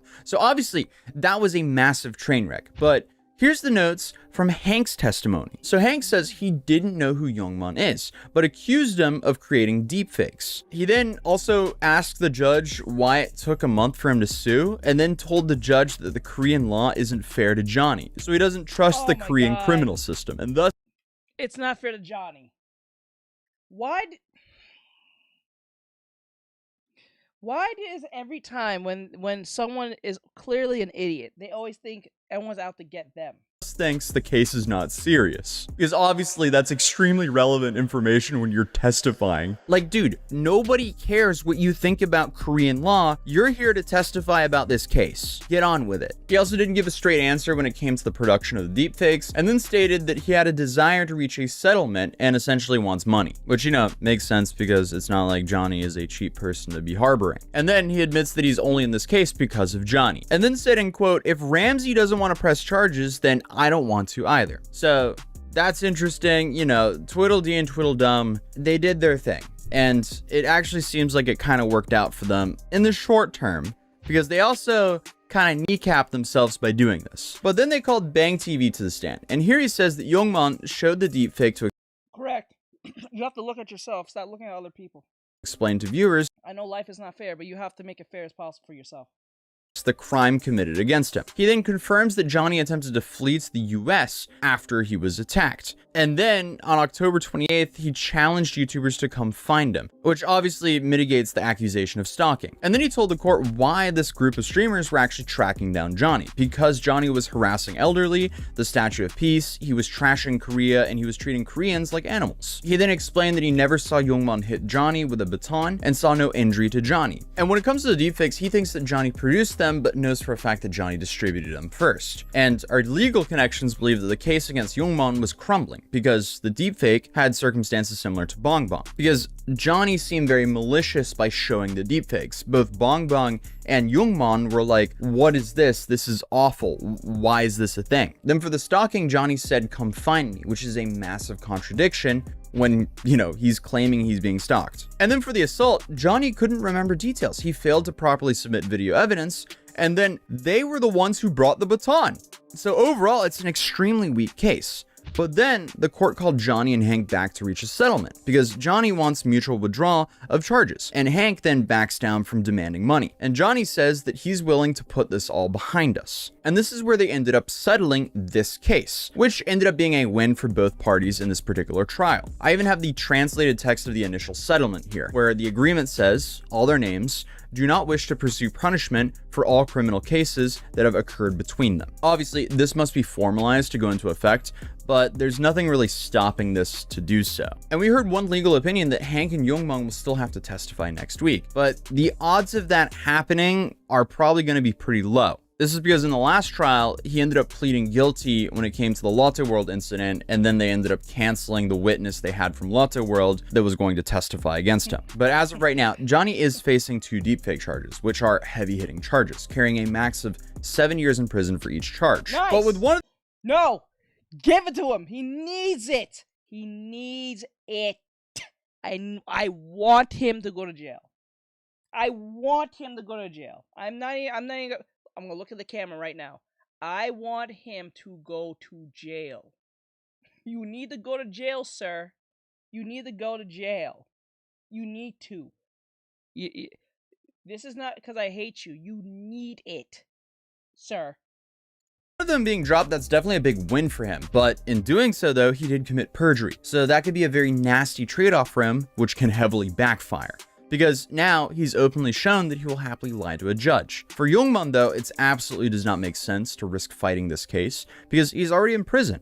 And all of those charges that Johnny tacked onto him could easily add a decade if he was actually convicted for all of this. And let's be real, risking a decade in prison to stick it to Johnny is absolutely not worth it. So trading 3 charges for 1 is definitely a big win for Youngman. But as of now, we don't know of Bong Bong having any deepfake charges pressed against her. So for now, Johnny doesn't have the same leverage against Bong Bong as he did on Youngman. So my understanding is he's facing a max sentence of 12 years due to the cap based on these charges. Even after removing 1 deepfake charge, he's still facing a max sentence of 12 years, although his minimum sentence has definitely been reduced now. But this just made this court case way more interesting because now, I guess Johnny finally locked in. Essentially, Johnny... Yeah, their names are messing me up too, but like, I just want to hear bad things happen to him. I don't even care about the other people. I just ignore the other names. If it's not about Johnny's going to jail, I don't care. He is playing a soccer match and he's losing 7-0 and he finally scored a goal. So he did the lean forward and locked in mode. And now he definitely has a long uphill battle to see if he can get some freedom here. But I am definitely looking forward to seeing Bong Bong testifying in the next couple of days. But since I was kicked out of this courtroom, I wasn't able to make a court sketch. And last time I made one, I was kind of blown out of the water by how many of you guys actually wanted my sketch, as it was bid up to like $500 on eBay. I literally thought it was gonna go for like 20 bucks because that's what I said in my last video. But if you want my original court sketch that started all of this from the original trial of Johnny, which was never sold before, I've made prints available here, right here at this link for $20. So because last time I was like, oh, you can get it for $20. Now you can actually get it for 20 bucks at the top of the link in the description down below. So get them while you can because I'll be removing them forever soon. And we also dropped a brand new Halloween 2025 collection on Matt.City, which is also limited and many more cities and states, including Seoul. I actually have Seoul here, right here, including Seoul. Obviously I'm biased, but I think they came out really cool. And obviously we also have large mouse pads that cover the entire desk if you want so, or just small ones if you want to bring it around with your laptop. So you can also check those out down below as well. And thank you guys so much for the support, as I'm just forever grateful to be able to travel across the world just to make some goofy videos for you guys. But other than that, I'll see you guys in the next video, which is probably coming out in like 12 hours or something. Peace. Pokemon, so Okay, that's video 2. We're just knocking them out, guys. We're just knocking them out. Okay. So we have 2 food videos and we have 2 anime recommendations. I know Bry's excited for those, so you know what, we'll do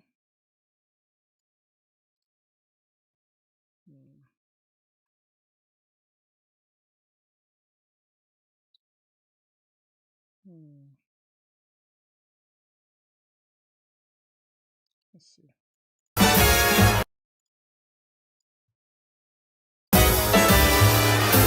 I tried to eat at every stall at a Christmas market for £1,000. If I don't.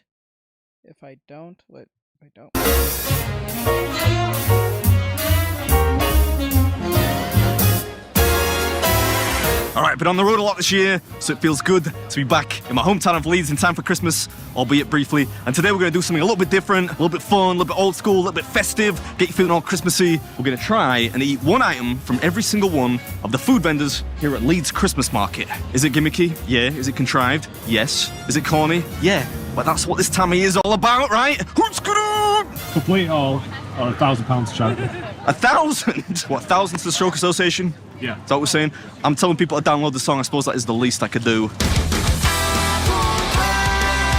But hopefully I can eat all 15, because 1,000, I'm not like Mr. Beast. 1,000 quid! Right, we've been given a bit of a janky map of the Christmas market here in Leeds. And as far as I can tell, there are about 16 stalls which sell food. There are some stalls which sell booze, but I've got to drive home. So we're going to see if we can eat one thing at every one of the stalls, put up a little calorie count on screen, have to eyeball it a little bit, and see if we can get around every single one of them. Right, I'm going to try and be uncharacteristically strategic here. I don't want to start with, you know, Christmas pudding, fudge, chocolate. We'll start with the savoury stuff. So I'm thinking a Greek wrap, or gyros, as they call them. Gyros? Gyros? I don't really know how you're supposed to say it. Gyros? Gyros? I don't know what it is. Gyros. Gyros, that sounds more like it, yeah. In the interest of my bank balance, I'm not losing £1,000 today. I'm going to try and get strategic. I'm doing halloumi fries from this one. The wraps look massive. Can I get some of the halloumi fries? Please? Don't forget your manners. They look nice, actually. This is a good call. All right, so we got the halloumi fries with some tzatziki on the side here. Again, not really traditionally a Christmas food, but most of these stalls aren't really Christmas themed, although there are a few around the other side, I think. Yummy. I think that's probably an easy 400. It's deep fried cheese, man. Should we start walking? Let's go. That's a win. That sounds like an honor. Let's go. Yeah, just got anyone's bit more.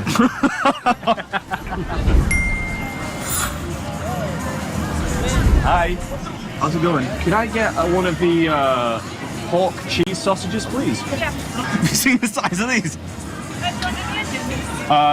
No onions, thank you. Do you have any sauce or like condiment? Oh, it's at the end.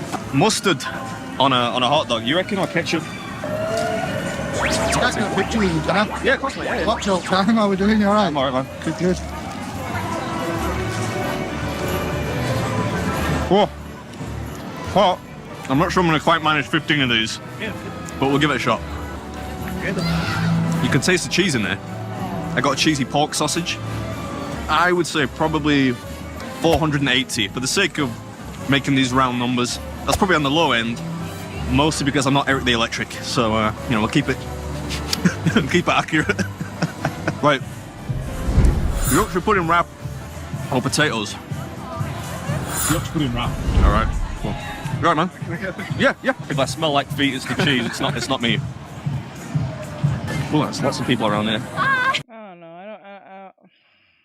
This doesn't feel like a challenge. I feel like I'm just watching him go eat food in general. The challenges are much different compared to like him just going around eating. I don't think. I'm not feeling this one. I don't think you guys are feeling this. You guys want to see the same or further? This is 20 minutes of this. We're only 3 minutes in. I don't think this is the bee's knees, as if you get what I'm saying.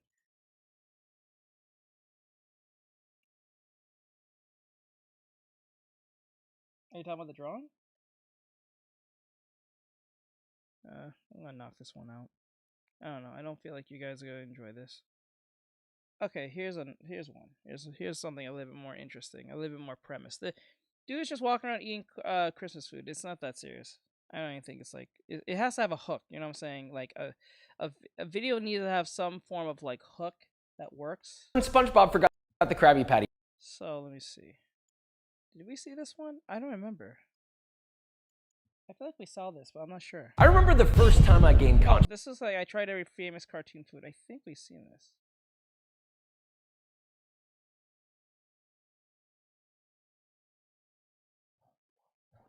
Oh, it's a banshee. You know, fuck it. I'm gonna replace the food stuff with cringe. Gross. get good knives. Actually learn how to use a knife properly. It's a spirit that likes to scream and yell. It uses abilities to scream and make your ears bleed or some shit. I think it's like it's an Irish spirit. Banshee. They're mostly in folklore and like around like leprechauns and stuff. They're a spirit, a vengeful female spirit, I believe. Oh God. Oh God. I want to die with you. I want to die with you. I want to grow old with you. I need everything. Please, I need you. I need you. Please marry me. Please, through the sacred bond of marriage, stay with me forever and. Bro, are you really asking this woman to stay with you in the plane? On the plane while crying and asking please, and she's saying no? This is embarrassing, bro. We grow old and die together, please. Can I switch seats?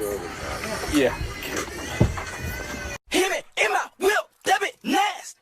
Bad bitch, but attitude. No. He knocked her in the face with his ass, and she's mad. she is mad. Wait. Go back. What the hell? What the hell? It was so fast. I didn't really. Oh, you that bit nasty. Bad bitch, but attitude. No, you're lucky I didn't have my fucking glasses on, bro. It's not what that serious. Stop.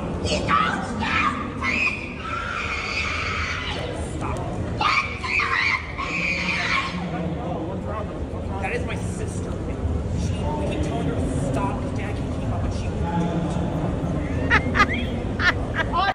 What? That's your sister? Some fucking lungs on her. What? Wait. What did she do?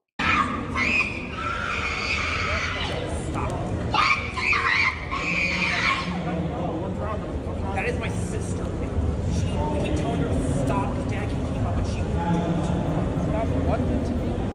I was just trying to check to see if there's a vending machine, Matthew. I don't know. She keeps doing things to people. That's his sister. He's saying to her to stop doing something specific. I don't know what she was doing. It looked like she was just walking. Unless she did something a little before and he's trying to stop her from doing stuff. He goes out and she starts screaming, "Stop touching me!" And then people thought it was like her boyfriend. And it's like, no, that's my sister. She's being an idiot. Hello, I'm still here. It's time for another break. We'll be right back. No one is going to take this moment from her.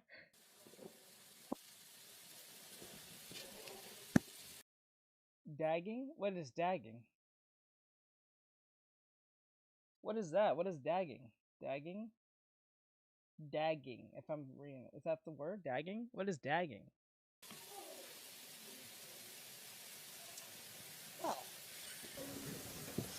Hark the herald angels sing, glory to the newborn King. Peace on earth and mercy mild, God and sinners reconciled. Joyful. This should be snackable.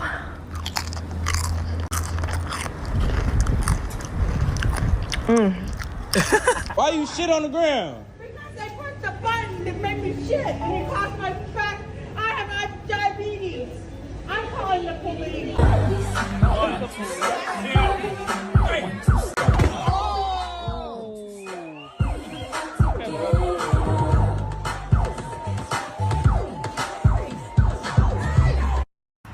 It's the bail numbers for me. It's the student driver sticker for me. It's the illegal driving for me. It's the dead boyfriend for me.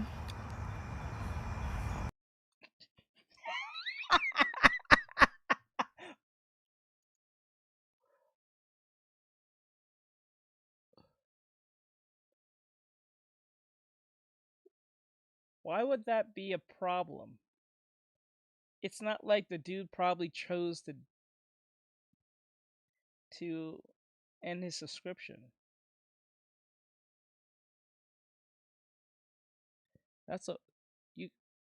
I know the point. I guess bro. Right? Like, bro, I understand this game is supposed to be like kind of like say the most insane thing. But like, why did you pick the dead boyfriend? What does he have to do with anything? That doesn't make any sense. Are you fucking serious right now? I'm just like so serious that I can't believe you fucking say that. Like, it wasn't even that long ago, and the fact that you're like joking about it, like it's not. And the 1 year was literally like it was literally like a few days ago. Bro, cut the fucking camera. Stop fucking recording.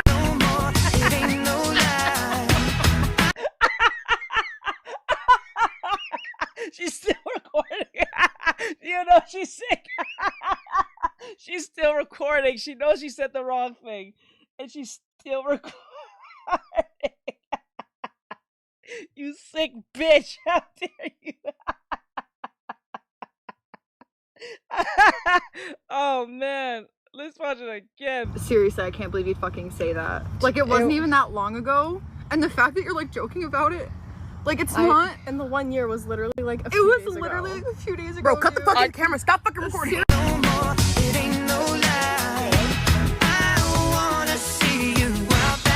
Baby, bye, bye, bye. Don't wanna be a fool for you. Just another player in your game for two. You may hate me, but it ain't no lie. Baby, bye, bye, bye. Wait a minute. Is this in the classroom? What is wrong with you teachers? Stop doing this shit at work. What is wrong with y'all? You can't do this at home? Honestly? What is wrong with you teachers? Stop doing this at the school.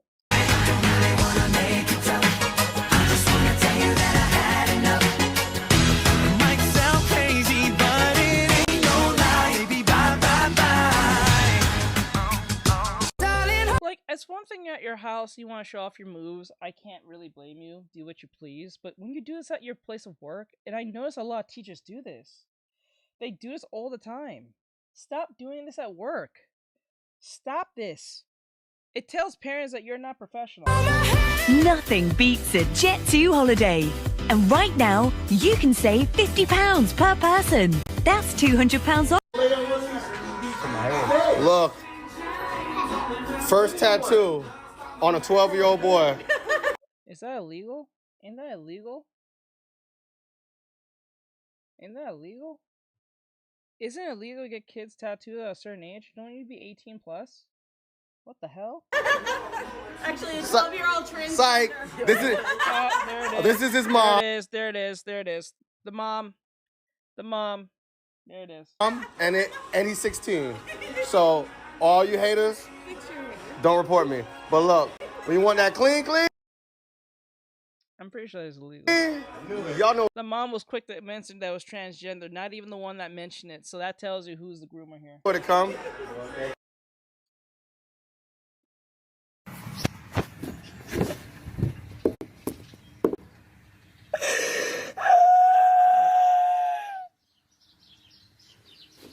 What the fuck? I'll tell you what they got did to me. What? We was at a bar. God? You was at a bar with God? And he sat there. I tried to get him to dance with me over and over. Tried to. Nope. Refused to dance with me. Refused. Just wanted to beat me and choke me and move to Michigan and dance with that Brittany Crook. Put gum in her mouth to spend time with her breaks. Say that's the love of his life. He'd take a bullet for her. Took her out to eat. Left me with nothing to drink. What? What are you talking? What is this bitch on? You know, drugs are crazy. Don't stop drinking. That's crazy. The hair flips. You're right. She was doing constant hair flips. She wanted to be seen. Yummy. Bro. Little bro killed. Yeah, mom's on it, bro. What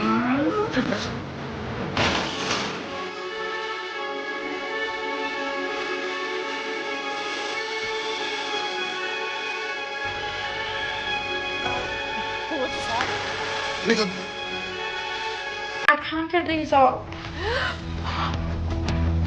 What's happening? What's happening? What's happening? Oh What's my happening? God. What's happening? Okay. What's happening? What's happening? I don't know what's happening. Whoa! Whoa! Bro! Whoa! That came in hot. What is happening? Usually I just slip up. Leave it to the professionals next time. Guys, what do you mean? Like, throw it to yeah, like you said take it by the can. Like, take the can by the can. Don't do it. Do not throw him the can. We all know that if you... paint cans, especially full, are like giant rocks. They're huge, bro. Like, with enough force and velocity, that can hurt. Yeah, that was disgusting, whatever the hell was happening there. Alright, let's do it. No, Quit don't thinking do it. about it. I really don't want to knock you out. Like, I mean, seriously, some days I think about it. I have an idea. I have an idea. Okay, fine. I'm gonna do it. No. Is it closed? Like, Yeah. go! Don't. Oh my god. Okay, ready? Just go. You will be okay. Oh, I can't do it. You gotta get it to me. Okay. Oh my god. Okay, ready? Yes. Fuck, duck, here it comes. Yeah. You stupid. Me and my baby are back together and You said oh, he wanted to say it. You stupid. He stopped himself. Oh my god. we're staying together. Who likes it or who don't, we're staying together because I Period. love him to death. I'm not gonna lie to you. Bro, I'm not gonna lie to you. When I hear people ironically say period, I don't take you serious. You could be a grown adult or a small child. When you say period or period with the T at the end, I don't take you serious. I think you suffer from mental illness. Yes, he was. He was on the precipice of being a toxic male, as they call it.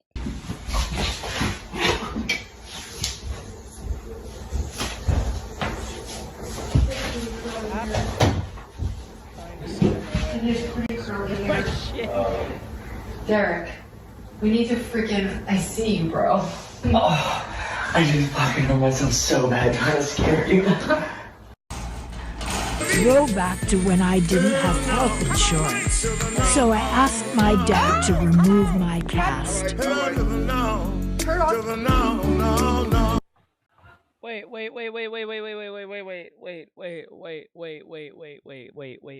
Go back. Hold on. What did he slip on? Team, bro. I didn't know. Wait, it costs health insurance to take off the cast? I thought it was health insurance to get the cast on and off. I have to pay, so I'm paying for the health insurance. One health insurance pays for the cast, and the other one pays to take it off.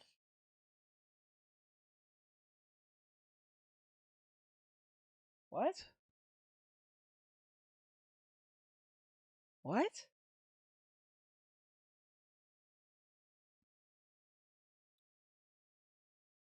That's fucking stupid. Ain't like getting it on like the whole point and then taking it off, it comes along with that point? Why do I have to pay to get it on and I gotta pay to get it off? That is stupid.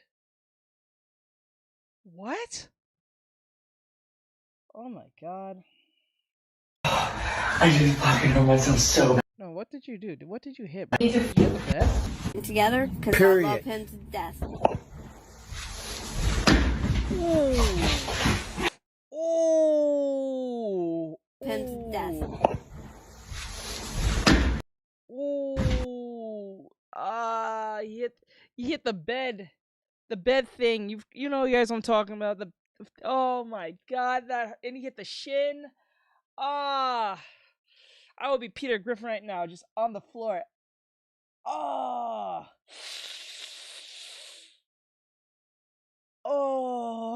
I can't. It's like, oh, I feel bad for you, bro. I give it to you for committing, still trying to scare your wife. That's a bit respectable to a degree, but Jesus, it was not that serious.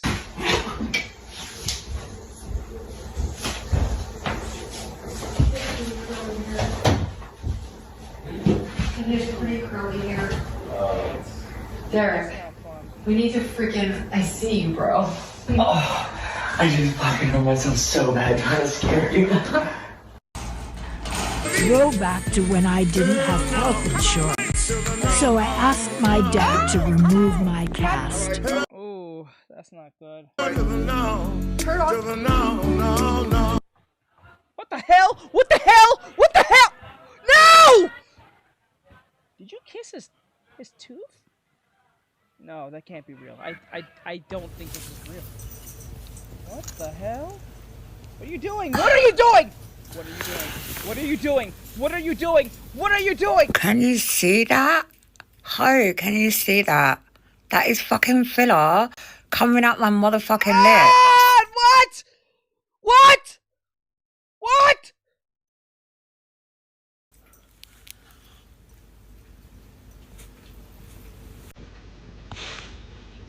What the fuck?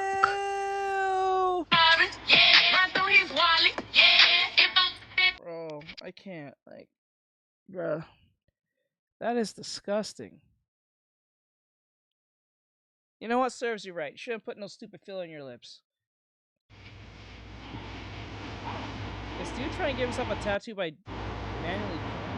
Oh, it's her. It's a her.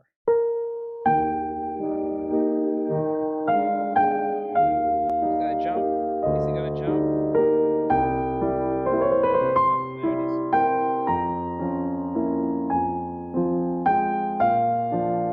My 14-year-old is officially pregnant and having a child. Before you guys come for me, she has been in a relationship since she was 12 with the same guy. He is also 14, okay? So I don't want to hear any of the weird stuff, okay? Horrible parenting. Woman moment. Woman moment.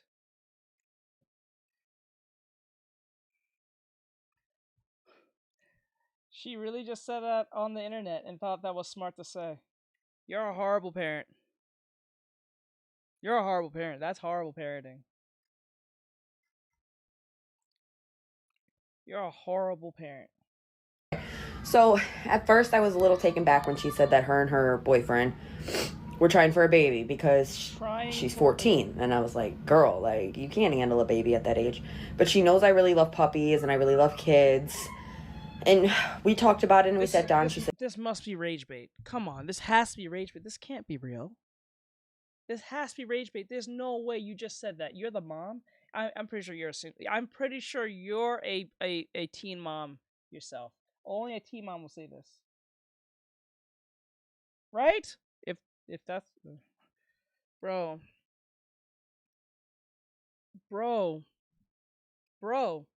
She's like, I like puppies and I like children. You sound like a kid yourself. Be an adult. Be the mature one in the room. What are you doing? You let her have a baby? that she thinks she's ready and that she's mature and she's a lot more mature than the kids in her class. Any kid who says this is not mature. Any kid who says they're mature, more than their age, is not mature.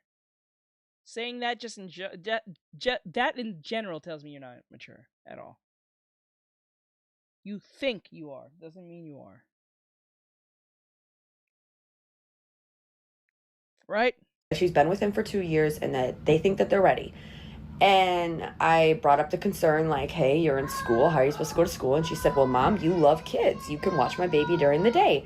And I sat around thinking, and I got lonely one night, and I realized, low-key, that's a great idea. So, wow. Ooh, woman logic. I gave her the green light. I told her if it happens, it happens. If it don't, it don't. But, like, I'll help you every step of the way. And within 2-3 weeks after telling her that, we just got the positive test today. And I'm about to take her to the doctor so that we can confirm it. But I'm excited. I'm about to be a grandma, you guys. Is this Gen Z? Is this millennial? This is a late millennial? I don't know what you are. You sound like a Gen Z, to be honest. I don't know what group you belong to, but it's not a smart one. I don't know what group you belong to, but it ain't smart. Either way. Your doctor about to clock your shit. Oh, I hope this is rage bait. I hope she's just kidding. I hope this is a big joke. I hope this is a sick, stupid joke that didn't land. I hope this is not real. If this is real, you are a horrible mother, and I see why.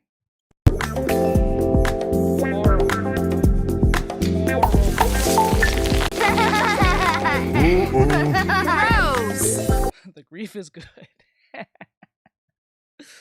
Jesus, dude. Are you serious? Okay, we got one more video. But this one is from Maury. This one's from Maury. All right, ladies. And it's about Ye's kid, and it says Kanye was right. I believe he was right. And gentlemen, so before this video starts, I just want to say shout out to everybody who actually entered into the Battlefield 6 giveaway that I'm running. Literally, for anybody who follows me on Twitter, TikTok, Instagram, you don't even have to be a viewer of this channel. If you're just a passerby, I guess you can enter too. No worries. Also, for my guy who actually gave me the idea, right? Because, you know, he was kind of fiending for this game. I actually reached out back to him, and here was his response. He said, bro, you have no words, sir. Steam, please. I'm cool with that, because I asked him for his platform and those voice notes. And yeah, man, he showed proof that he's been supporting me all this time. So yeah, we chopped it up, and I'm basically going to be sending him a Steam copy of the game to his Steam name. Anyway, though, you guys already know what it is. Enter the Battlefield 6 giveaway by following the platforms down below: TikTok, Twitter, Instagram. And yeah, with that said, let's get into the video. Kim Kardashian and Kanye's daughter, Northwest, 12, sparks concern after fake face tattoos and piercings. Bitch, I wake up, no stylist. Fresh as fuck, I put it on her up, I did this shit. Got this fine, hold no makeup, and she still as bad as shit. She in school, but it's... And now people... I'm not gonna lie to you, it doesn't look like face tattoos. It looks like girls who draw on their face. I know it's supposed to like kind of give that vibe, but I don't think it... are they fake? Are they real? I don't know. It doesn't look like face tattoos to me. Look like girls do that all the time. Don't they like draw on each other's face and makeup, put stars and hearts on other faces and shit?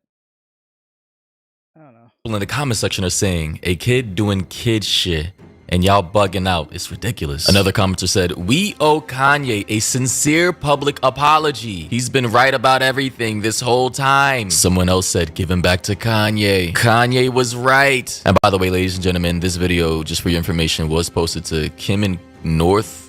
We're back with Maury talking about Kanye's kid, and then next we're going to do anime recommendations after this video. West's TikTok page, and as you can see, she started posting a whole bunch of stuff involving her daughter on this particular page. She's kind of been tracking her daughter's antics over the years. So yeah, there's like a lot of different content in regards to all the phases her daughter's been through over the years, you know, growing up and whatnot. So as far as I can see with the general sentiment, somebody in the comment section also said she's a child. Why is this child acting like an adult? If I did this at 12, would have got the belt buckle instead of a belt. Yo, that's kind of crazy because it's true, bro. I definitely know my grandmother, the Christian grandmother that I kind of grew up with. If I came home dressed like this, would have been freaked the F out, I swear. But yeah, as of lately, you know, it seems like this new look that Kim and Kanye's daughter, Northwest, is sporting has made it into the news cycle. You know, previously in the previous video I made about this situation regarding Northwest and, you know, everything that's been going on. She was, you know, kind of dressed like this. A lot. I think she's 12. I think. A lot of people criticized it. The entire internet basically said, you know, maybe a 12-year-old shouldn't be dressed like this. As you can see with the type of attire she's wearing, it makes her look kind of older for her age. You know, she has this kind of, I don't know, what do you call it? A corset with an attached skirt, kind of accentuating and holding things up that should not. Chalkboard. There, Ash. Let me see. Be held up. You know, then we had the internet talking about this particular phase she was going through with the blue hair. I guess she likes blue a lot, you know, and the makeup, the contour. Listen, I'm not I'm clearly not the father of this child, obviously. I have no children. But it seems as though, and it's very obvious, that Kim Kardashian's influence on her daughter, Northwest Kardashian, is very heavy. You know, you can see how basically, and this is just pure speculation, she's kind of, you know, grooming her daughter to, you know, present herself a certain kind of way in that entertainment Hollywood sphere. Look, which a lot of people are saying this is like for Halloween attire. I don't know. I really don't know. A lot of people are now saying that, you know, this is kind of going too far, right? This is getting a little spooky. What the fuck is in her mouth? I'm sorry. That's what's bothering me. What's in her fucking mouth? What's in her mouth? What the hell is that? I can't get over it's bugging me because I'm like, it's like, is that a guard, like, you know, in boxing? But it can't be, because they're much more thicker than that, and they actually stick out of the mouth. Something's in her mouth, like something black. Little freaky. And now we have reports of people actually coming out back to defend Kanye, right? And we actually have this old video resurfacing of Kanye, I think like 2 years ago, complaining about all this before it even occurred, right? Because he saw the little red flags, and this is how that went. Hey, everybody, I just got off the phone with Kim. I told her to stop antagonizing me with this TikTok thing. I said it's never again. I am her father. I know y'all don't respect fathers and the idea of family, and media tries to promote something. I said, I'm not allowing my daughter to be used by TikTok, to be used by Disney. I have a say-so. And then when people say, oh, they're going to use this for you in court, I didn't have a say-so on whether or not they went to Sierra Canyon. Most men do not, there's no such thing as 50-50 custody with in society today. That's not even, it always leans towards the mom. But right now, and I'm happy that you guys got to see just a small piece of what I dealt with. You understand what I'm saying? So yeah, as you guys can see, Kanye had some very strong words towards Kim, the courts, TikTok, and Disney. He didn't want his daughter to be used by all these different platforms and mediums and puppeteers to exploit her image and likeness in the media. And as we can see, it's crazy how we're seeing this now in real time. This man, as I always say, when it comes to Kanye in the media, listen, we can all acknowledge that he's said a lot of and done a lot of crazy shit. It is what it is. But when it comes to his daughter, bro, I'll look at one thing, but I can't go any more further than that because my students pay for that very privilege. He's always seemed to be a very overprotective father, naturally. And with Kim is, you know, as powerful as Kanye, if not more rich, I believe at this point in time. She's a billionaire as well via the Kardashians. I mean, hey, what more can you say? Kanye was kind of right, especially with him talking about the TikTok stuff. And, you know, I believe Kim has taken down a lot of videos, by the way. But yeah, this is the page he's referring to. And I can understand as a father, you don't want your ex-wife literally documenting every facet of your daughter's phases and weird moments to be publicized for millions of people on the internet. But then again, this is how Kim Kardashian got famous. If you guys know how she got famous with Ray J, you understand exactly what I'm talking about. No shade, no disrespect, but it is what it is. Like, that was a key moment, a pivotal. It goes both ends of the spectrum. So because some of them want me to just see it, and some people don't. They want to be seen on the stream, so they pay for both. So, you know, but I'll look at it for this one time. Moment in her life that she capitalized on to blow her brand up, and it worked. Hopefully she's not trying to get her daughter to do anything like that in the future, because that would be diabolical, and it would be very ironic given. Have we not looked at what Will Smith has done? He was supposed to be considered squeaky clean dad at one point. Remember that? You see what Will Smith did with Jaden? If the squeaky clean dad who got exposed for doing what he was doing, you don't think the woman who's just known for gaining fame by doing men is not going to do anything much more or worse? Especially when we got all hoes pushing justifying her actions? Nah, bro.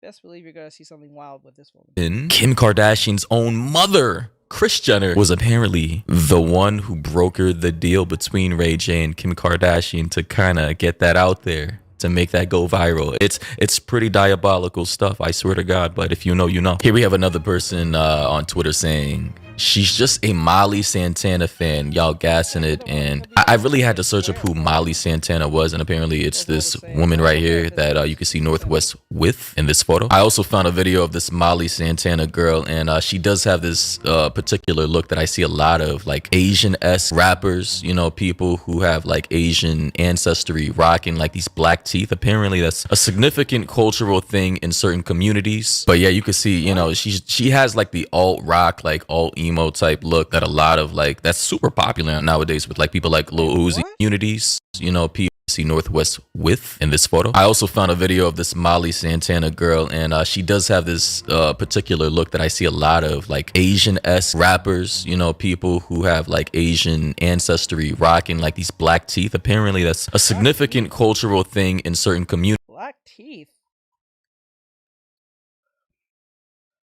What the hell is this? What is this? Black teeth? I don't get it. What is the...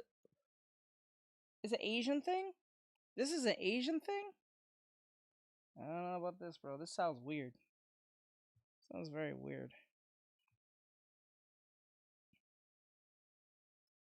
Black teeth used to be a beautiful standard? How? That's weird. Communities. But yeah, you can see, you know, she has like the alt rock, like alt emo type look that a lot of like, that's super popular nowadays with like people like Lil Uzi, Cardi, not Cardi B, I'm talking about Playboy Cardi. You also have rappers like Destroy Lonely that I think she took a picture with. This is Destroy Lonely, right? And rappers like Summers as well, who just like this whole emo rock, alt rock, that whole I'm gonna kill my mom, kill my dad, school shooter type vibe. Like, hey man, What?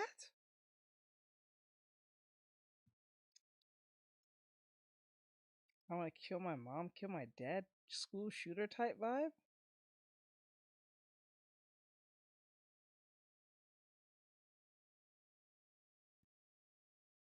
What the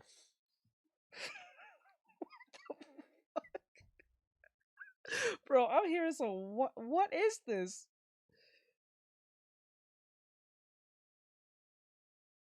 Anime creepy teeth. Oh, wait. Are you talking about those AI ones where they're showing teeth and grills? I think. Kill my mom, kill my dad? That's a thing. How we not look what school shooters look like? They don't even look like that. They just like skinny dudes.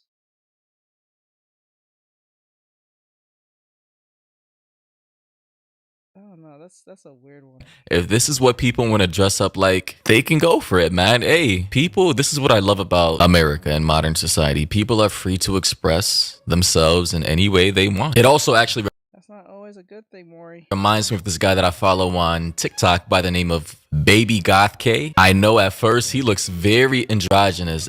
Certain Oh, okay. Oh, that's what?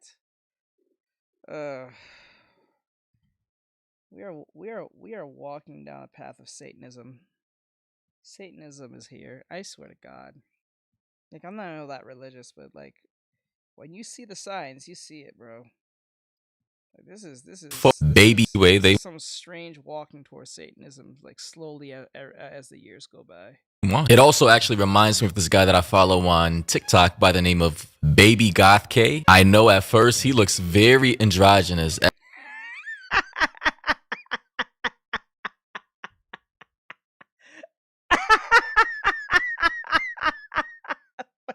Jesus Christ. Ooh, I wish COD Lobby still exists. Certain photos or videos, he did come off looking like kind of like a girl, right? But you could see That's probably the point. him rocking this particular type of style here as well, right? I think he's friends with Lil Uzi as well. Yeah, Lil Uzi's right here. So yeah, you can see. I mean, it's just a particular. You know, I fuck with it, bro. You know, I fuck with the creative aspect of it. Maury, stop this.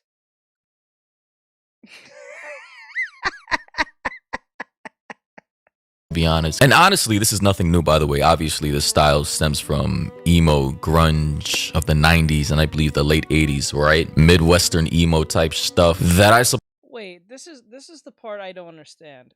In the early 2000s, certain minorities specifically. This is the weirdest thing. If you grew up in the 90s or 80s, 90s, and 2000s, if you was a minority, white, black, Hispanic, and you was into anime, you're being white, even though it was made by Asians. If you was black and you was into rock music, metal, you're being white. If you're Hispanic and in anything I mentioned, you're being white somehow. Now we're in 2025, 20 plus years later. Black people are dressed like emo white people, putting blonde hair in their head. Well, they've been doing that for a good while. Blonde hair in their head, long as Goldilocks, and then dressing like emo kids back in the 2000s. Coloring their nails and everything black and everything. Doing Satanist shit. Devil cross, all that stuff. 666, all this shit. But when you did that stuff back in those days, you was considered white, sellout, and everything under the sun. Now it's perfectly fine to do this. This is no different from the anime thing. You're into anime, you're being white. You're into rock, you're being white. You're into something that is the outside of that particular race, whether you're Hispanic, black, white, Asian, or anything, you're that. I don't know if it's a guy or a girl. We don't even know what it is. That's why the dude say he's very androgynous. You can't tell what gender it is. Man, that's the wildest part. This is crazy. So when... I don't know about this emo thing. This is wild. Like, I understand there's mixes of genres. I get that. Because we wouldn't have rap rock if, like, Limp Bizkit and Linkin Park and we call Hollywood Undead and all them, it wouldn't have been a thing if they really paved the way, right? I get it. But like, it's one thing when you make music, it's another thing when you make it into a whole lifestyle.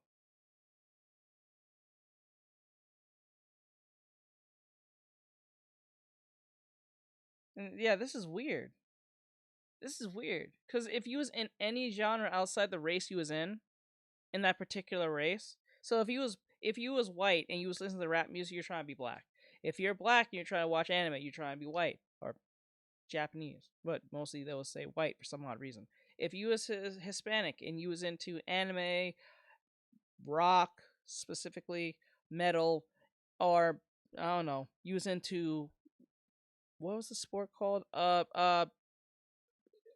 Lacrosse? Lacrosse, if you're in lacrosse, you're being white. Oh no, this is weird. Now all the people who used to call you that is now doing shit like this. Little Uzi Vert and all of them doing this. Well, majority of the celebrities was doing the 666 Satan and stuff, but they're all a bunch of Satanists anyway, so it's not that small. RPGs and JPEG. Yeah! Shit's weird. It's like a slap in the face of the people who, like, wow. So stupid, yo. Suppose a lot of like traditionally milquetoast, just normal people in society are they can find this a little creepy is what I'm trying to say. They're not really used to these particular looks, right? And this goes for all demographics. A lot of people, if you see somebody outside looking like this, you're gonna usually people who look like this or act like this are usually very sexually deviant. Usually, not all the time, but majority of the time, they're usually sexually deviant. Gonna be like, hey, is it safe for me to be in the general or confused proximity of this person? Are they going to start shooting things up? I mean, let's be for real here. You have people coming outside dressed like the Joker. It might set a few alarm bells off, let's be honest. But as for my thoughts about this, my genuine thoughts about this entire situation, not gonna lie, I do understand the aspect of this, being for Halloween season. She wants to dress up and hang out with her friends and do all kind of like wacky ass shit. Apparently her favorite rappers are Summers, Destroy Lonely, and this other girl Molly Santana or some shit. I will say though, I mean, this is nothing out of the ordinary for rich kids, let's be honest here. Even if this extends beyond Halloween and she actually starts to adopt this look, I wouldn't be shocked nor surprised. And I will acknowledge that this is the very same thing that Kanye, was trying to call out and was trying to prevent for his own daughter. But it is what it is. I mean, Kim Kardashian's her mom. What can you really do? It is what it is, I don't know. I'm not gonna lie to you. I blame Kanye for this. I feel bad for him, but I blame you at the same time. You had sex with Kim Kardashian. She's not a catch, bro. Any man who sits there and say Kim Kardashian, Ice Spice, any of these people are like Ice Spice, Kim Kardashian, Iggy Azalea, any of these women, any Hollywood women are not worth a shit. They're usually not worth a shit. Any of the celebrity women are usually crazy. They're usually divorced majority of the time. They marry amongst each other. They fuck amongst each other. They don't really have sex like that unless they're like a rapper and you're just doing groupies. But like 9 times out or a rock star, 9 times out of 10, most of these people are not good people.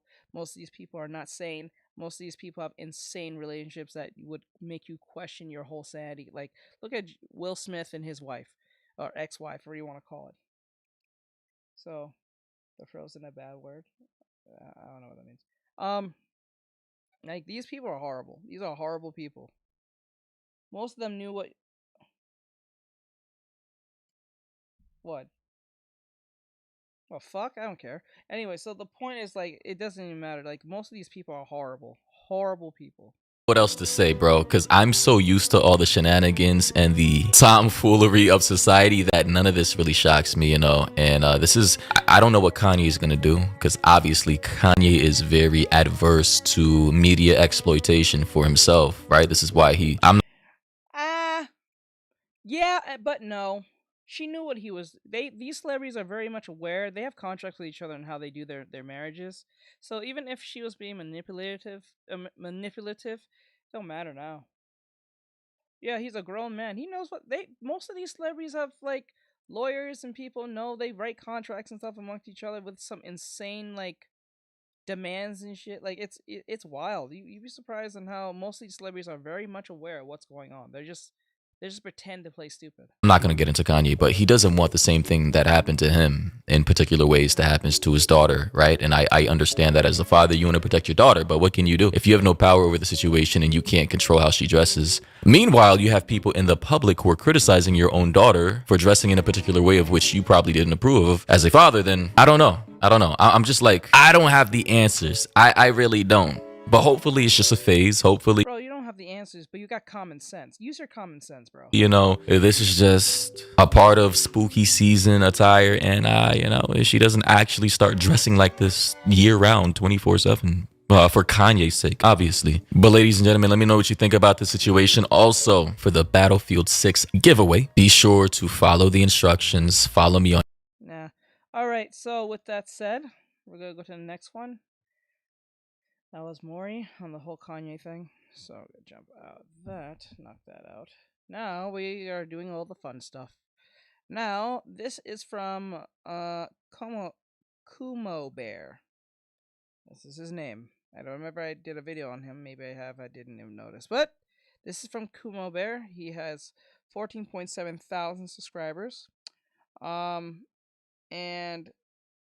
oh, pause that. It's been. And the video is anime has never been this good. Okay, let's see. Seasonal anime has just not been hitting the same for me for a very long time now. It's been ages since I actually watched something new that I genuinely thought was amazing. There has just been a lot of okay, decent anime that I couldn't even bother finishing, and I kinda got tired of it and took a break from seasonal anime altogether. But I kept checking the seasonal tab every now and then just to see if there was anything worth watching, and when I checked out this season, I was just blown away.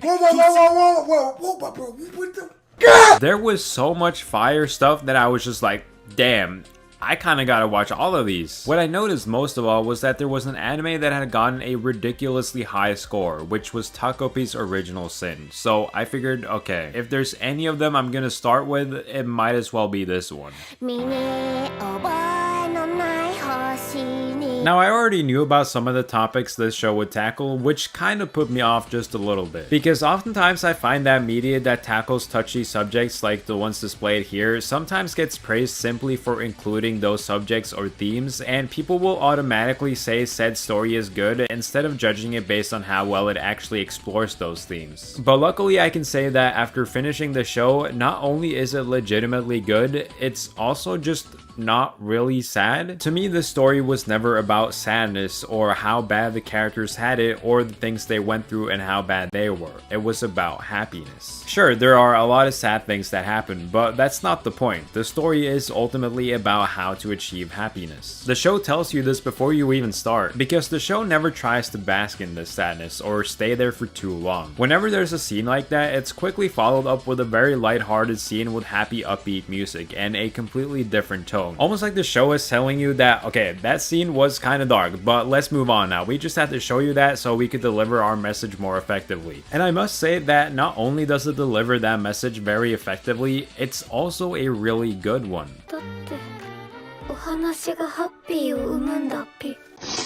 That's what I'm talking about. If you were kind of put off from this show because it seemed like some stereotypical trauma bullying story, I can promise you that it is a lot more than just that. I would even go as far as to call this show lighthearted. There was like 3 different times while I was watching when the story just took a completely different direction. One minute it's a time travel story, then we just switch main characters. I never knew where this was going. You don't even need to feel bad for the main character because it turns out she is a complete fucking psychopath. I want to watch this, but he's fucking it up for me. I want to watch this. That was like a spoiler in itself with the whole time travel thing. Kaiju number 8 is just a very solid battle shonen. This story basically takes Attack on Titan and My Hero Academia and combines them into something original, and it works really, really well. It's got some solid characters, solid action, and there's nothing really there to annoy you or put you off. That being said though, as much as I think this show is very solid in all aspects, there is no part of it that really blows me away. It's all just pretty damn good, but nothing that's amazing. For example, I like the action a lot, but the direction is very lackluster at times, specifically with big and important or emotional moments. I kinda had this problem in the first season too, and it's clear that that's still an issue here, which I think is also partially due to the music, because it's also kinda lackluster sometimes. Like I said, this show is pretty similar to Attack on Titan, and it is, but not in the music department at all. Like, look at this scene for example.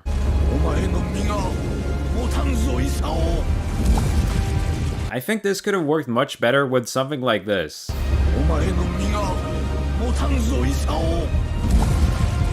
Oh man, yeah. Okay, when you put it that way, when you put it that way, you kind of have a point. I'm not gonna lie, bro. Kind of has a point, and he's not wrong though. He's not wrong. Before the impact hits, the music just kind of stops. But yeah, overall, as much as I can point out issues with the show here and there, it is just really solid and engaging to watch. Dan Da Dan is a show I kind of wanted to make a video on back in season 1, but let's just say that the Dan Da Dan fan base...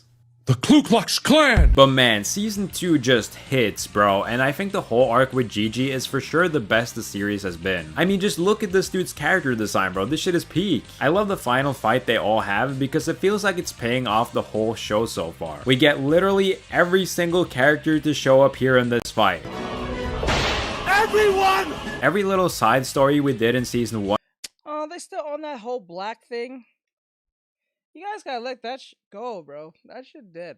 It was not even racist. It was just like, it is what it is. Cause like, it was the other way around. You guys would have a problem with it. They're just saying it because of that whole like black art thing. I'm like, bro, it's not that serious. Let it go. You gotta let that shit go, boy. One comes back here. Like, as soon as that priest dude showed up, I was like, oh yeah, this shit is peak. It's such a good moment because it reveals that he is actually also a spirit medium. This is awesome because now he can help us out, but it also lets us know that there are most likely more spirit mediums around the world in different towns that we will most likely meet in the future, and that's some great world building. Also, when the running dude showed up, I actually lost my shit, man. It's such a good fight that's animated so well and also has some fire choreography. Like, look at this shit, man. It's on par with the choreography in Naruto fights. We have to team up with our enemy to beat the real threat, and again, people just keep showing up one after another. It's so cool. And as fire as this arc is, what surprised me is how well it kept the momentum into the next set of episodes. There's this... Yeah, I'm not gonna lie. I was kind of surprised by that too. The pacing was an ass. That was the actually shocking part for me. It was not because I knew the pacing in the first season was great because it's the first season, it has to hit hard, right? But it usually falls off with his second or third seasons or so. The pacing kind of gets strange. But the pacing though, it did not lose momentum, especially if you're binge watching the show. Oh my god, the pacing is perfect. If you watch the second season from beginning all the way to the for and binging that shit, you're gonna something about Dan to Dan. Its pacing is so good that you don't have to work. Like you want more Dan to Dan. It's like it's never enough. Like one episode is never enough, and it feels short. That's how much good the pacing is. When the pacing's good, it feels short as hell. You know you got a good show in your hands when it feels like the pacing is perfect and it feels short. That means they enjoyed it more. Because I noticed the more someone enjoys something, the more short it feels. That's why when as a kid, when you used to play, like especially you had recess. Recess is like what, an hour? I think an hour or 45 minutes to an hour. It feels like literally 20 minutes because you're having too much fun.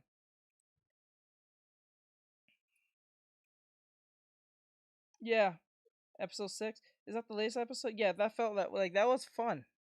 The pacing was amazing, and you didn't want it to stop. It just felt short, super short. Exorcism that is just fucking crazy. These guys go so hard, even the dead spirits wake up and start raving.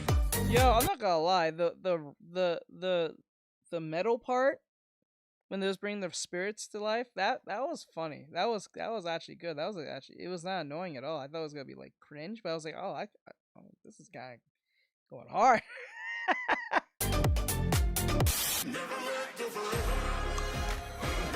So this show is kind of like Kaiju number 8. It's just an overall very good shonen, but I think there is something about this world and its ideas that intrigue me just a bit more. Because I think the coolest aspect of this show is the world building and the overall premise. Up in the sky there's like a divide between rich people and poor people, and the rich people really do not fuck with the poor people. And so Rudo gets pushed down by the rich people and ends up on the surface where there's just trash everywhere that I guess rich people have been throwing down. And everything is just polluted to hell. So Rudo's goal is to get back up and take revenge because yeah, someone killed his dad or something, I guess. This is basically what happened. I support you all the way. Who is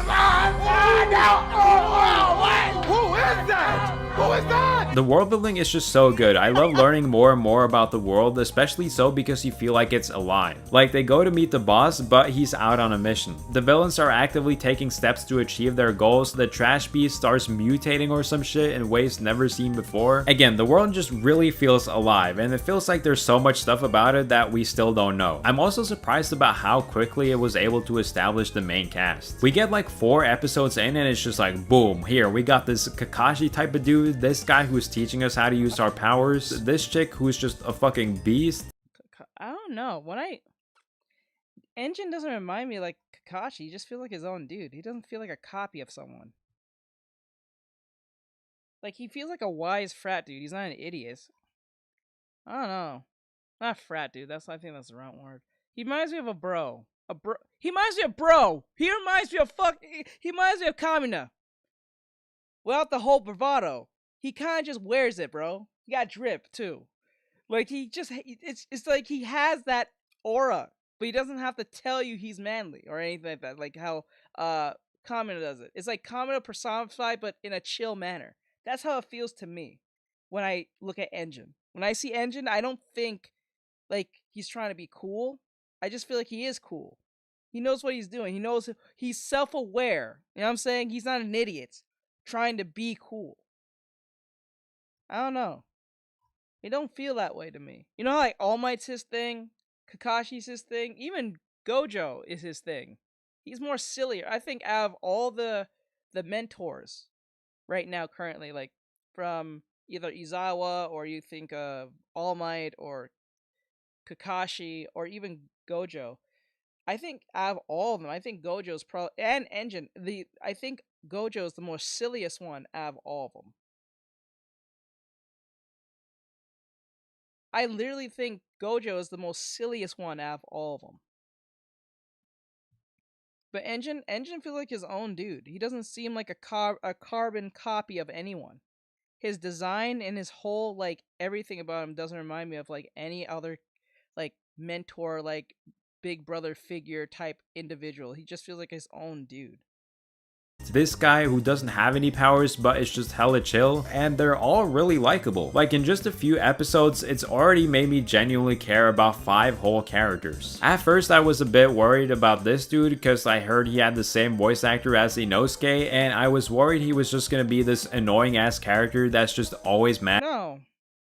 That is not Bryce. There's no way that's Bryce. That is not Bryce. No. That is not Bryce. What's his face? That is not him.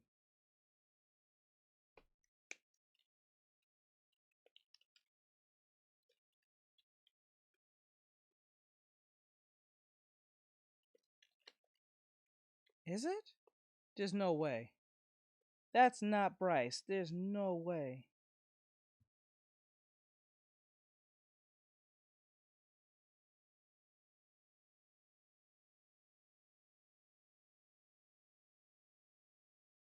No, that's Cody Wilder.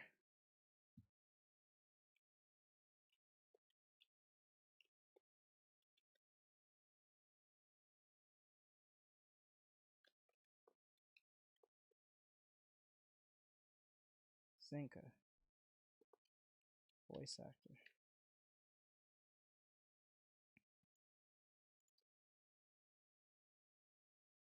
No. It's a black guy. It's a black guy. His name is Cody Wilder. That's not... No, you got that wrong, bro. That is not... Because the voice of Inosuke is from Bryce. What's his face? He does the voice... The one who plays the Inosuke, who does the voice, is Inosuke, Kirito from Sword Art Online, Meliodas from Seven Deadly Sins, and Eren Yeager from Attack on Titan. They're all the same person. And that one guy from My Hero Academia who vibrates. What guy's name? He fought Muscular. No. The dude who does the voice of Zenka is a black guy named Cody Wilder. All the time and trying to fight everyone, but he's actually kind of chill if you just like level with him. And I like how much admiration he has for Engine, which is a pretty rare character trait for a hot-headed battle shonen character, which helps make him more likable. We have all of these characters and we still haven't even met their leader. I do gotta say though that the first episode has a real exposition problem. We don't share blood, so we're not family. You found me abandoned as a baby and raised me like I was yours. My hands have been pitch black for as long as I can remember. Regto saw it, and that's when he gave me my gloves. They were beaten to all hell. Even it's too on the nose. I think that's what it is, too on the nose. And then, but they helped with the pain my hands gave me, and for that, I owe Regto everything. This ain't it, Chief! Like, come on, bro. No one talks like this. Again, I really like the setup of this story so far, and I'm very excited to see where it goes. The Summer Hikaru Died was the last anime I checked out of all of these, and so I was prepared not to like this one. I mean, so far I had liked every single anime I checked out, so the chances of me liking this one too was kinda low. But man, I must say, this one really does have the sauce. This anime really makes me feel things, which is one of the highest praises I can give a story. It mostly makes me feel conflicted though, like, damn, I actually do not know what the best thing to do in this situation is, and I have no idea how the story is gonna go. Are we gonna have to kill Hikaru, who's not really Hikaru? Are we gonna have to like merge with him? Or are we gonna like have to convince him to like chill the fuck out and just try to be a normal person? I don't know. I also have no idea when the story will end, because surprisingly the story progresses very slowly, and instead it's more focused on character work and interactions, which is appreciated. I don't think any of the characters have blown me away or anything, but I generally like what they're doing with everyone, including the side characters, that also gets characterized very well. It's also worth mentioning that this show looks very good. I like the color palette and compositing done, as it really enhances the feel of being out in the bumfuck nowhere. I don't know, pretty much every anime The bumfuck nowhere. What a description. is eye candy these days, but this one in particular has a real nice look to it. There is a fair share of romance in this anime as well, but I'm only going to talk about this one, which I'm not even going to bother saying the title of. I didn't watch Dress Up Darling because season 1, that shit was just not it, I'm not gonna lie. I mean, it's It's alright, like... I was kind of into it at the beginning, but it very quickly turned into everything I hate about most romance anime, which is the fact that it stopped being a romance anime and instead turned into an anime about cosplay. I feel like this happens way too much. Then you should have finished the season before you said that, bro. And this is why, see, this is why I say, if you're going to make a review, at least finish the season before you say that. Because if you didn't finish the season, it might make you think that, but it's just a backdrop to anything. If you saw the far end of the last season, you will understand why it's a romance anime. Like, I remember watching this one called Insomniacs After School, and it starts off pretty solid. We get introduced to the main couple, and they're both pretty cool. But then all of a sudden, there's like almost no time for romance, and the whole story starts revolving around photography.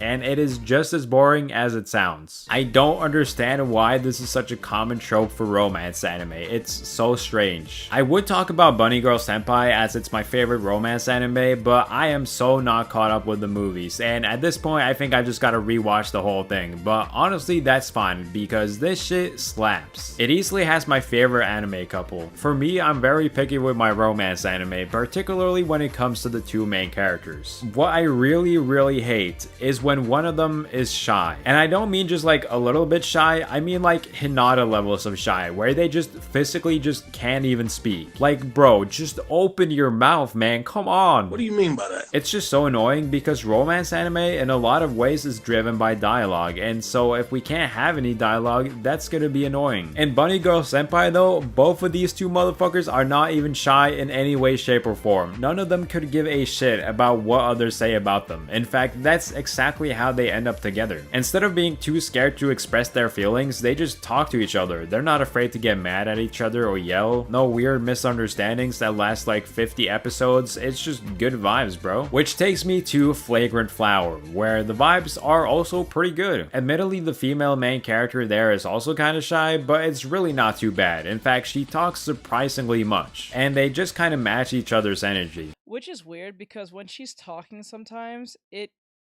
her voice sometimes does not match how she looks. And I don't know if I'm the only one who feels this way, maybe it's just me, but like, Jesus Christ, sometimes when she speaks, I don't know, her voice actor just doesn't feel like it meshes well with the character how she looks.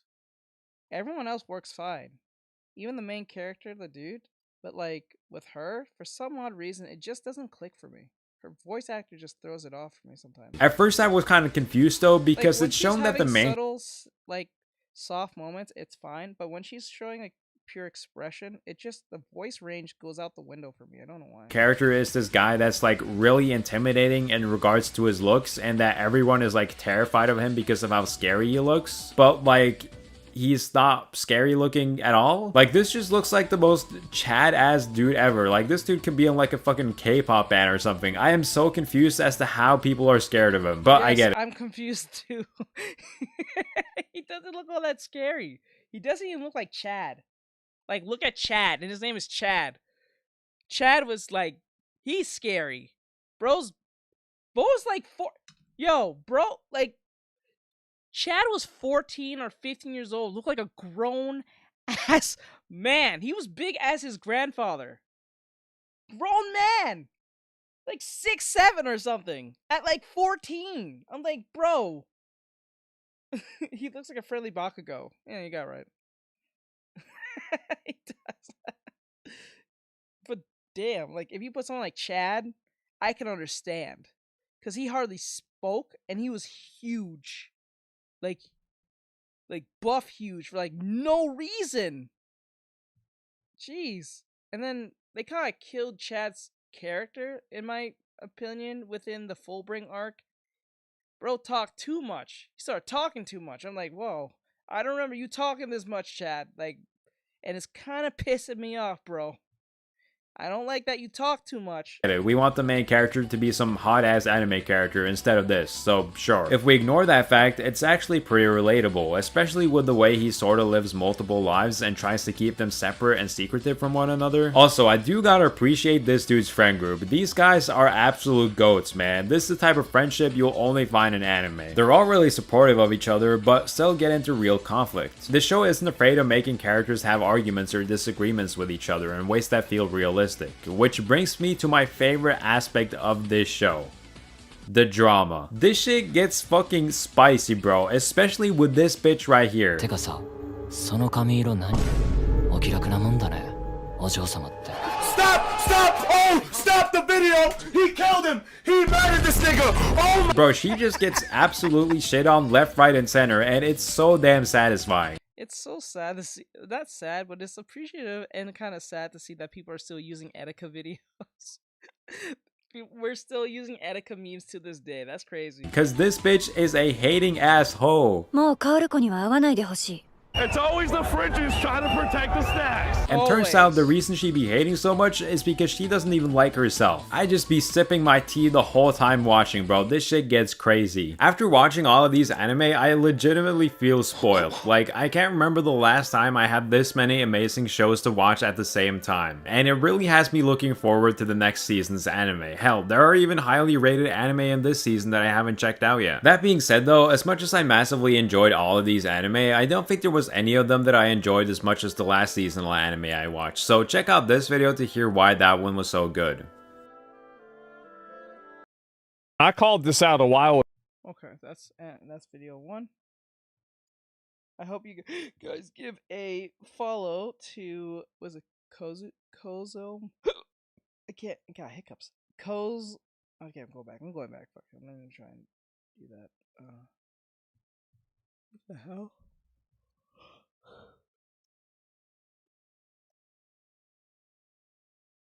Where is bros? So I have too many damn things open. Seasonal anime. That's to Como Bear. Give him a follow if you can. I'm gonna put his stuff in the description and stuff when I post this and stuff. So I hope you guys enjoy this and see it next time. All right, wait, was that the last one? Oh, was that the last one? Oh shit. Did we do 2 already?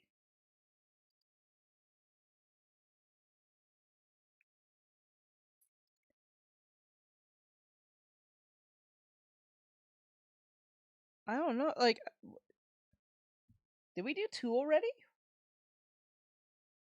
There's no way. I had 2 lined up unless I accidentally deleted it without realizing. No, I don't think that was 2. I think that was 1. There was no way. I don't remember doing a second one. I remember doing 1. Let me see here. No, not yet. We got 1 more video and then we jumping out. The weirdest part is, like, I thought anime has never been this good. Here it is. Thousands. Yeah, I must have accidentally deleted it. I got it. Alright. I got you. Alright. Alright, we got the video. So this video is from Simply Fox? Is that a W? I don't know, that's supposed to be a curse word. I'm not sure. Yeah, most likely. This one's from Simply Fox. They have 3.79 subscribers. I gotcha. So, like, underrated manga recommendations you had never heard of. Let's see what this is about. Of manga are published, with only a handful reaching heightened success.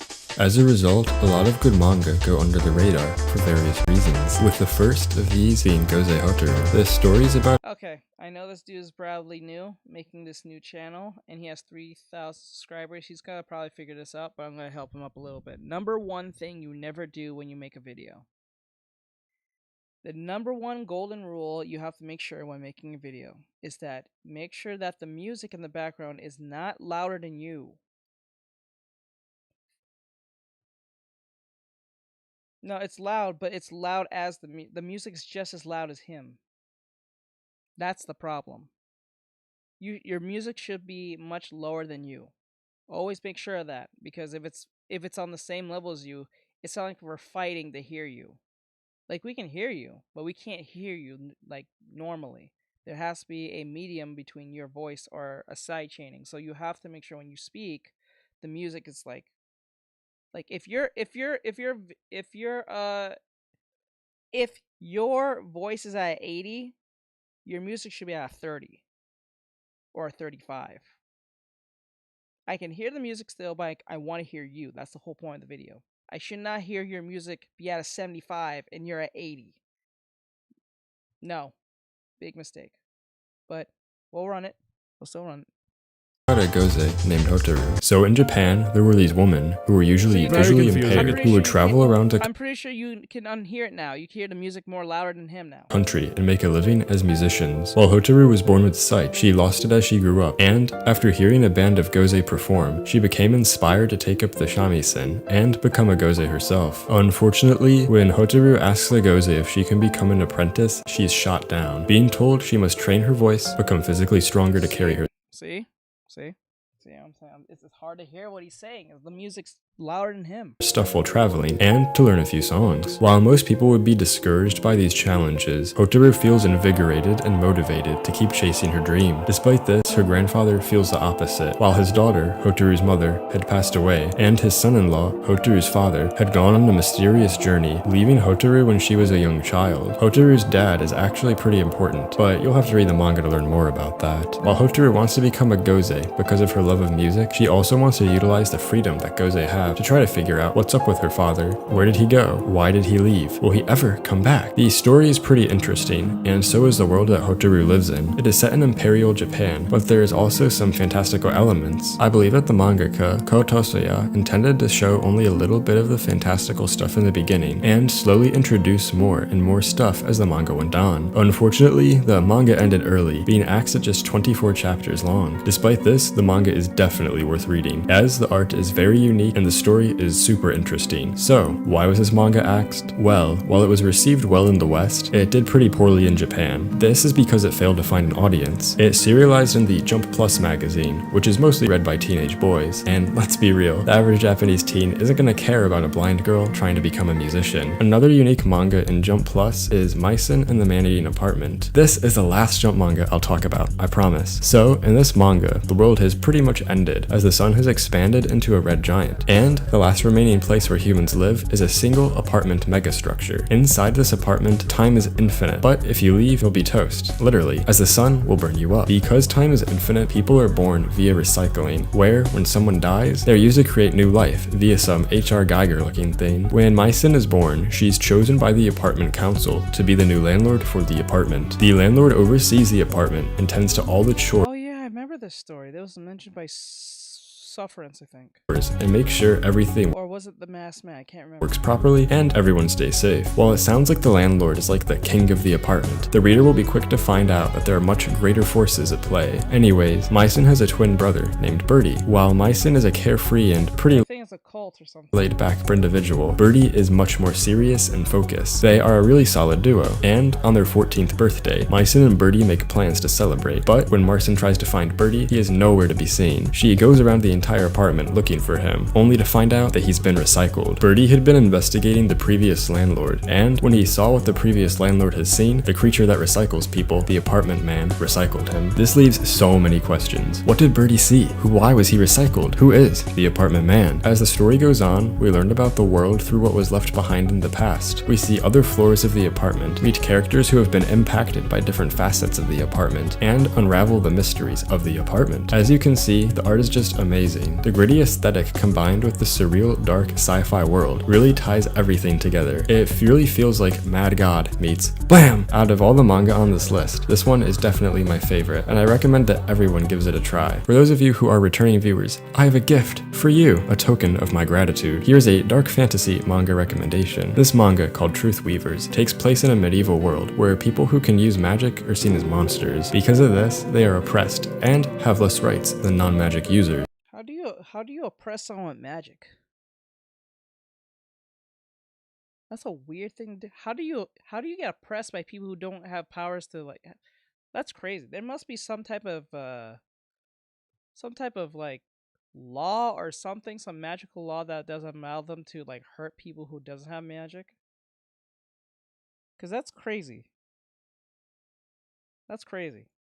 This story follows Leon, this guy who's really good at magic theory and really understands how it works, but his magical ability is pretty weak. Best believe if right now, if there was like some type of gene like in My Hero Academia where everyone's just starting popping up with powers, best believe everyone's going to try to take over other people with powers. With no powers. I'm dead serious.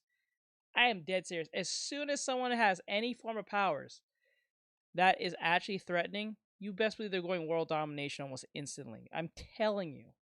Because his magic is weak, he's seen as like the lowest of the low, making a living teaching magical theory to lesser nobles. One day, the people who regulate magic sent him a new student, a magic-using kid from a country that is currently at war with Leon's country. Obviously the kid, whose name is Zeeks, has a talent for magic, but he's unable to control it. He's frequently bullied for being a magic user, and he often hurts others with his magic. Leon has to help Zeeks control his magic, as well as come to terms with his own place in the world. Similarly, there's a war going on between the country Leon is in and Zeke's home country. This heavily impacts their relationship, causing rifts and conflicts, and this will probably impact your perception of magic in this world. While we see how versatile magic can be from Leon's perspective, we're shown just how terrible magic can truly be from Zeke's, especially when it's used to inflict violence. This manga is very fast-paced though, I will warn you that, and it definitely isn't for everyone. But if you enjoy dark fantasy stories, this might quench your thirst for a little while. Also, as you can see, the art is very well done. So, if this manga is so good, why isn't it popular? Well, this manga is serialized in Magkami. Oh, you haven't heard of that publisher? Yeah, that really explains a lot. This manga didn't really get any traction in Japan due to being published in a rather unknown manga company, and it never received an English translation either. So despite being good, this manga definitely wasn't successful. Another manga that is underrated is The Knight and the Witch Will Survive. This manga is pretty unpopular because the name spoils the entire story. But what is the story about? Well, after a long journey, a nobleman knight named Agredios returns to his village, only to find out that everyone has been wiped out. He investigates the nearby forest to find out what destroyed his village, only to stumble across a witch. There had been rumors. You guys see why audio is very important. Like, he's picking good anime or mangas to recommend, and he has great visuals. The problem is that his only issue I have with this video is that the audio is so distracting. I have to literally squint my eardrums just to hear what he's saying. Like, it's hard to hear him. I hope if he sees this video, he sees it as a form of criticism, not an attack, because I'm trying to help him. I'm not trying to make him feel bad or anything. Just pull down the music a little bit lower. That's it. That's my only criticism. So far, your delivery, the videos, I have no issue with them. The visuals are good. It gets straight to the point. It doesn't have to be anything brand new, but you don't even have to drop any jokes. Like, it's a recommendation video.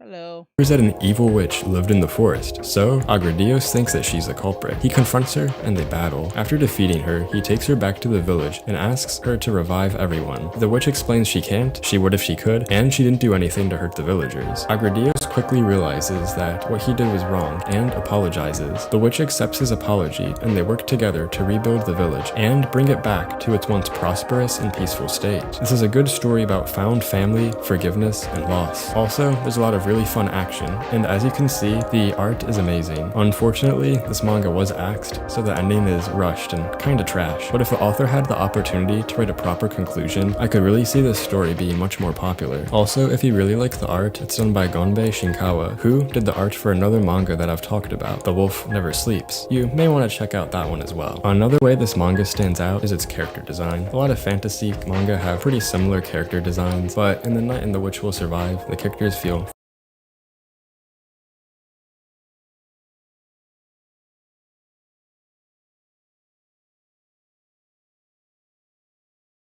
Ko-fi page at Botrix official said Thank be a you. support hero today. Sorry for those. by The using reason I commands get like okay, just to let everyone support. know, for those who might rewatch this video if I post it up, the reason I get quiet and I just kind of have those weird awkward moments is because I have the TTS speaking in my ear and I'm trying to hear what they're trying to say.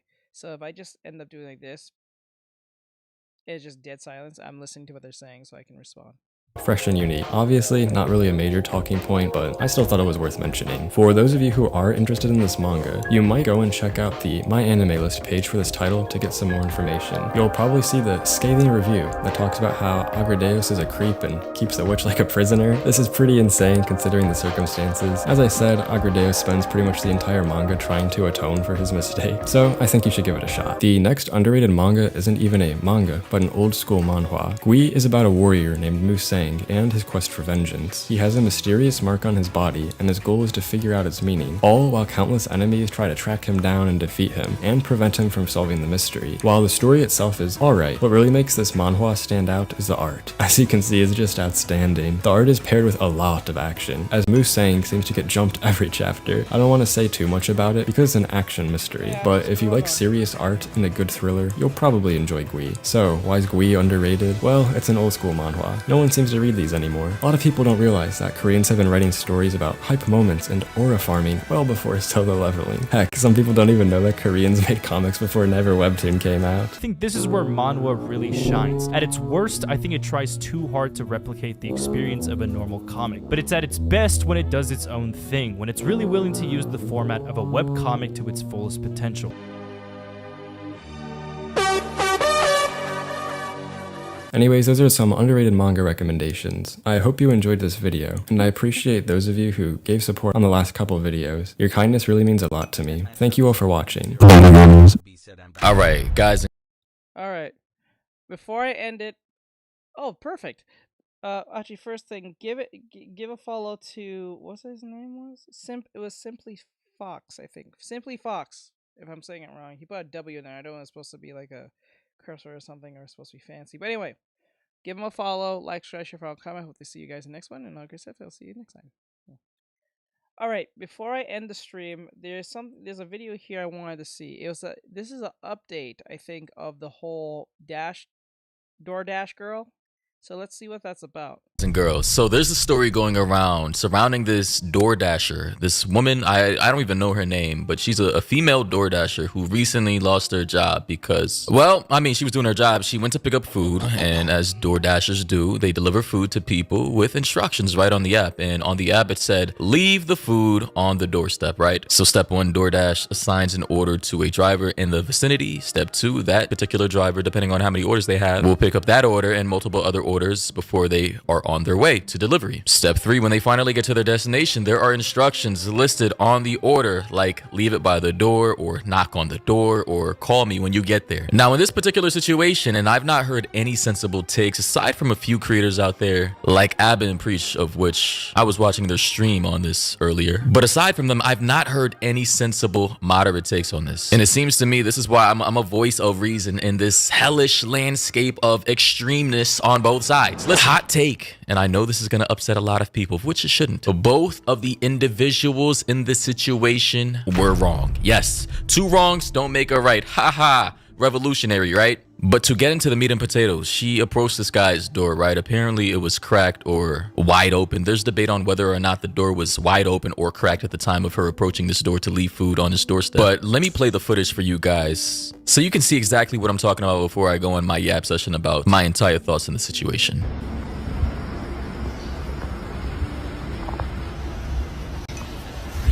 That's fucked up. Oh, shit. So as you can see, she's a bit puzzled, right? Now, everybody's debating on whether or not she actually, when delivering that food, saw the door was cracked. Go back. Situation. See exactly what I'm talking about before I go on my yap session about my entire thoughts in the situation.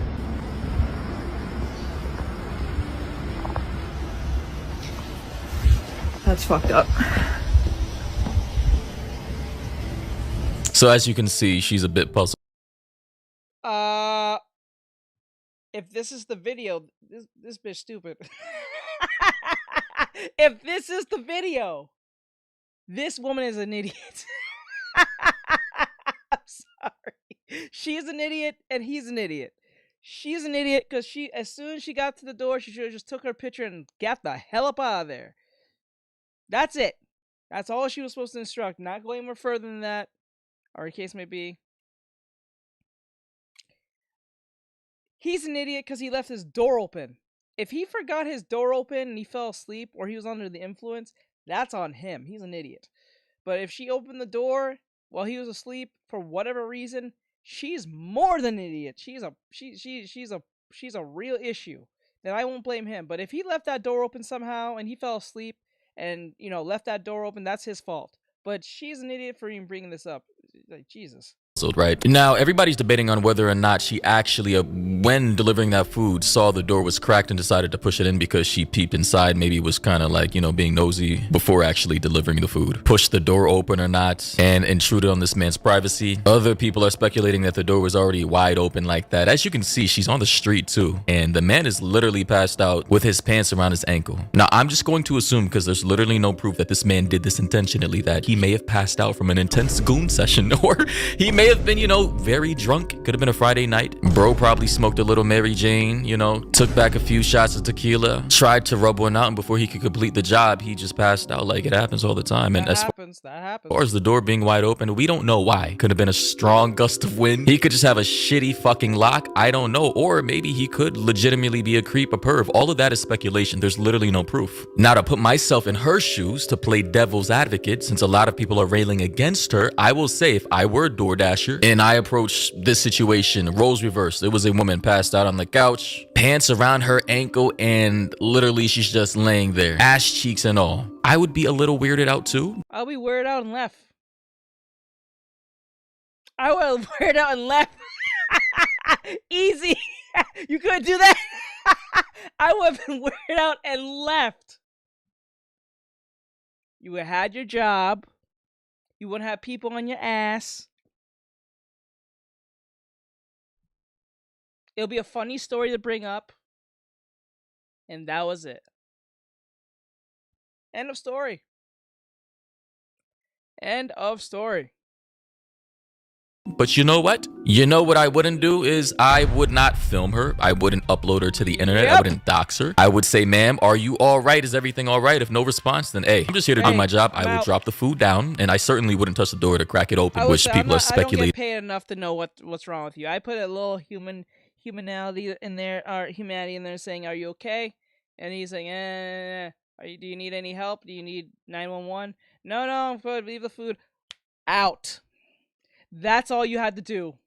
That she did. I wouldn't do any of that. I would just leave the food there, take the picture for proof that I delivered the food, and be on my way. I wouldn't film her or him and upload it to the internet to embarrass them or whatever and claim that I was sexually assaulted. Because yes, ladies and gentlemen, she's claimed that she's been sexually assaulted in this situation, which is just a reach. And I'm tired in this day and age, people watering down literally everything. People have watered down sexual harassment. Hey, no, the ultimate time when that was watered down, the ultimate woman, I think the ultimate feminist who did this was that lady way back in I think it was 2011, or no, it was 2013. It was like late 2013, 2014, or early 2014, with that lady who was screaming at Humongous because she said she was being assaulted because he made a joke about his name, because she asked what his name was, and he said Humongous.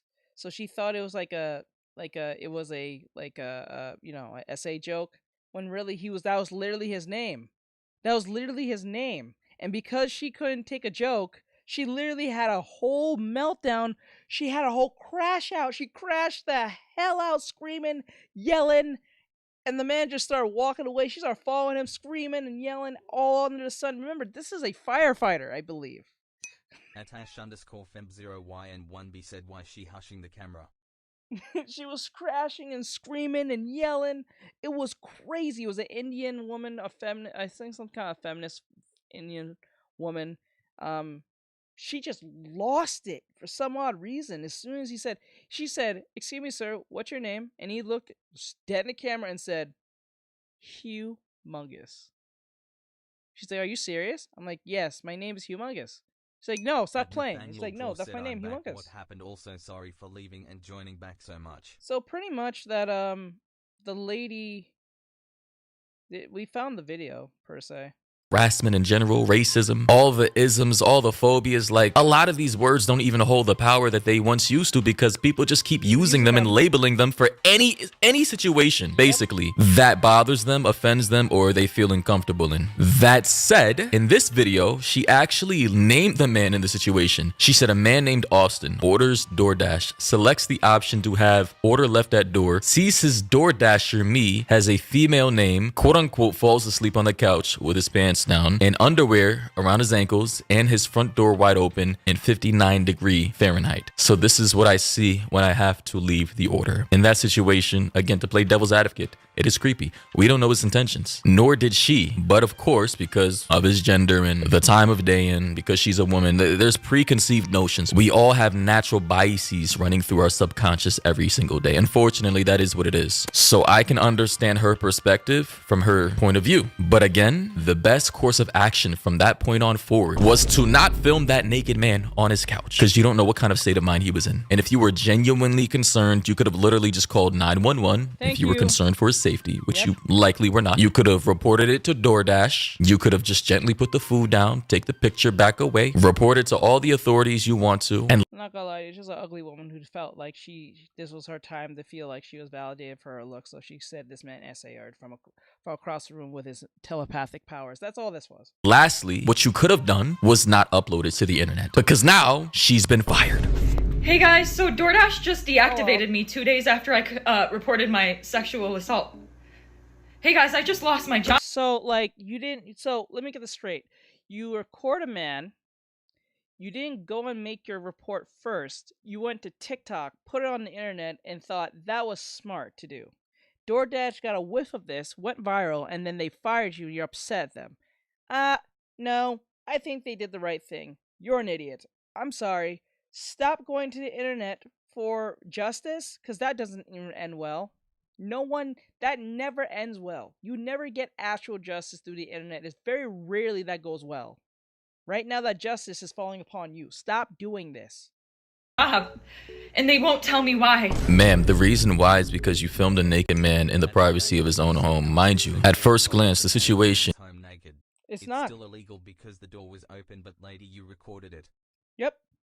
It's not. She's just misusing a word that didn't happen. Can come off as creepy, but you don't know why he was passed out on his couch, and you uploaded it, a nude video of him, to the internet and doxed him. You shared his name out there, Austin, I believe, to millions of people. You're too much of a liability. Of course, they're gonna fire you. They're supposed to send an email. Make more sense. They didn't fire you even for that. That's might be the actual reason why they fired you, because you doxed this man. You was not supposed to give his information out like that. I'm pretty sure you're under oath when you signed the contract, or you said yes once they made it apparent for you to do DoorDash. I'm dead serious. That's probably the actual reason why they got rid of you. Email immediately after deactivation providing you the reason why and a link to appeal, and they didn't. So I contacted support and they made me sit on the phone with them for 50 minutes just to tell me that they can't tell me the reason why and I have to just go ahead and appeal without knowing why. Now, I will be fair to her again and say, hey, it is very annoying. I deal with this situation with YouTube all the time. They'll tell you a made-up excuse, or they literally won't tell you the reason why they took down a video or penalized you. So I completely understand her frustration. But again, I'm pretty sure DoorDash and you at the point in time knew exactly why. Because it's obvious too. It's very obvious. You were deactivated. So my chances of getting my account back, they have my money in that account. So? I was working! I was literally working! If you was doing your job, you would have went to the right appropriate authorities, and they probably would never have fired you. But because you recorded yourself and doxed this man to a degree, they fired you. You broke two of their services, and one was actually more dangerous than the other. Because not only you went viral, now people are gonna go after this man, and guess what that man's gonna do? Sue them. He may not even sue you first. He might sue them first because, well, they're the bigger company. So if he sues them and it be a class action lawsuit that you was unlawful with your actions, they have to pay him, and then he'll come after you and then sue you. And Nathaniel Draw said, I don't know why she thought it was normal to record a naked person in their own home. No, because remember, when Karens and their husbands or anyone who gets in a car accident, what's the first thing we all do? We pull out their stupid phone because they think they have a case so they can use it in court so they can get money. They all do this. Every old person, young person pull out their phone for virtually any situation, whether good or bad, just in hopes something will pop off so they can go viral. That's the only reason. Because if there was no actual, like, if lawyers didn't tell people this, they probably wouldn't do it. And Nathaniel Draw said she could have recorded it and sent it to DoorDash or something. Not public tow. I wouldn't even send it to DoorDash, just go to the authorities. Because what DoorDash is going to do is tell them to go to authorities, like, almost instantly. Nathaniel Draw said actually that's stupid. Yeah, I want to just go to police. I would just go to police. Nathaniel Draw said and VM police. That's why I don't feel bad for her. I don't feel bad for anyone who goes to the internet for justice for the slightest. Like, just go to police. That's the whole point of their whole job. And then they'll tell you if you have a case or not. If they don't think it's not a problem, go the fuck home. And they Because obviously nothing happened to you. deactivated me. This is related.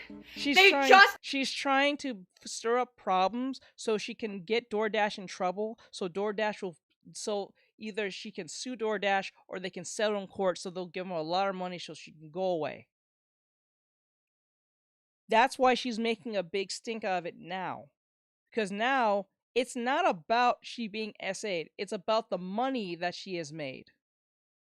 And now, because our money's in jeopardy, she thinks she has a case to complain to DoorDash or go to authorities now.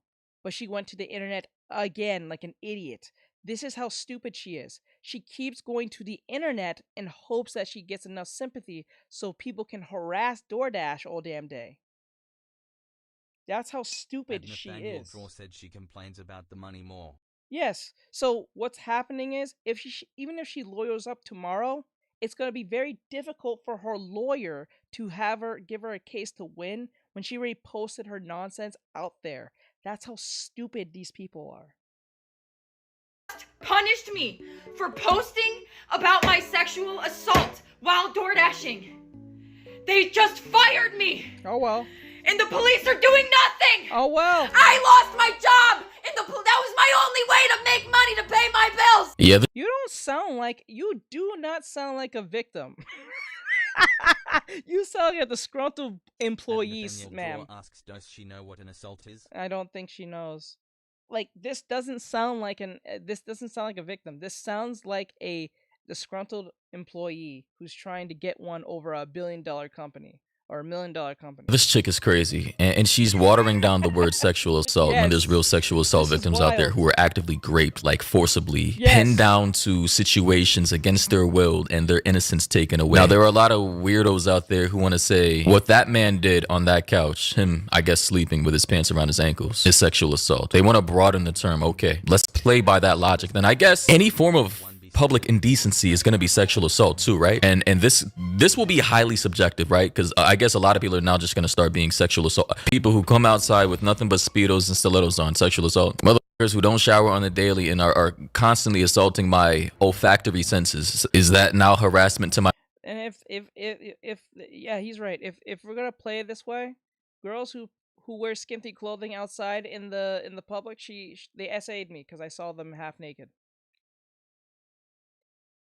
You know, when one thing goes, it goes on the other side. It doesn't go just one. So don't pretend like just because you can pull it doesn't mean someone else can pull it on you. Any woman who's wearing a cocktail dress and their skirt goes up, I was SA'd. There you go. At Yuga Samurai said that shower one should be a thing rolling on the floor laughing emoji. My nose, harassment to now my ability to smell. Certain girls who come outside with literal lingerie, or mind you, I live in Atlanta, right? Women coming outside with invisible bras, you could literally see their big ass areolas right through the fabrics, and short ass skirts with no underwear on where you could literally see their ass.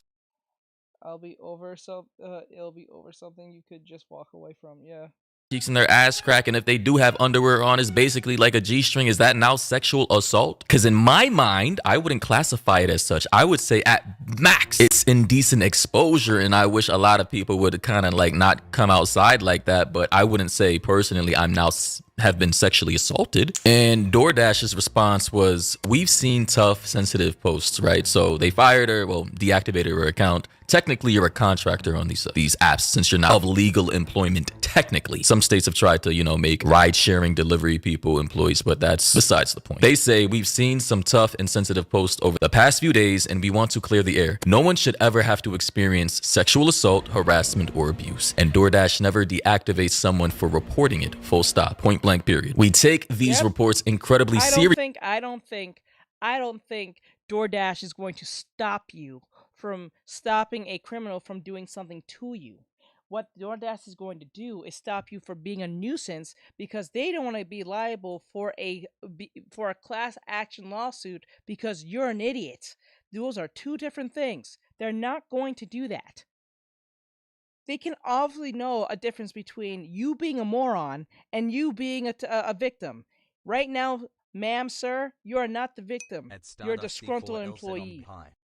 Hey, Stardust, what's going on? Seriously, and work closely with law enforcement to investigate and support those affected. And I 100% agree with DoorDash in this situation. They also say in this case, the Dasher let us know about an experience that made them feel unsafe. And that's exactly what we always want Dashers to do. Our team immediately began investigating and has been in direct contact with law enforcement and is prepared to fully support any of their efforts. However, posting a video of a customer in their home and disclosing their personal details publicly is a just walk away without even entering. If she was accepted, how the f did she walk away? Right?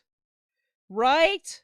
clear violation of our policies. That is the sole reason that this Dasher's account was deactivated along with the customers. So both of them were deactivated. All right. He was in the wrong for sure. He should have made sure his doors were locked. Even if he was drunk or passed out from some kind of intoxication, he should have made sure after that goon sesh or while he was doing what he was doing, all doors were locked. And she should have made sure that she never filmed that and never uploaded it to the internet. Two wrongs don't make a right. I also saw this one comment from the r/DoorDash subreddit on Reddit, and this one person said missing info. She took photo/video of the man as quote-unquote evidence, but then posted several places online before contacting police. So she once again literally posted all this for clout before even contacting local authorities. They also said exposing customers online is explicitly prohibited in the Dasher's contract. They're taking the assault seriously and have contacted police to start investigation and have banned the customer. Someone else responded back by saying allegedly a friend of his responded on TikTok, and here's the comment. Here's the comment saying, and this is from a person named Ladybug, so I'm gonna assume it's a girl, could be a guy, who knows. They say, he's suing her for false allegations. My friend knows him. He has a doorbell camera and it proves the door was closed and she walked in from what my friend said. So that sounds crazy. This is, by the way, hearsay. Someone else responded back by saying, well, in the original video, she said it was cracked open. And I have not seen that original video yet. So many people keep talking about an original video. I have yet to see it. So again, this is speculation, but they go on to say, and that she pushed it open. So even if it wasn't fully closed, she's 100% in the wrong. Ladybug then said it was fully closed. They have the doorbell ring footage. So when that footage comes out, if they can prove that this door was closed or even just cracked, because you know some doors have a problem with fully closing sometimes, then she's truly fucked, and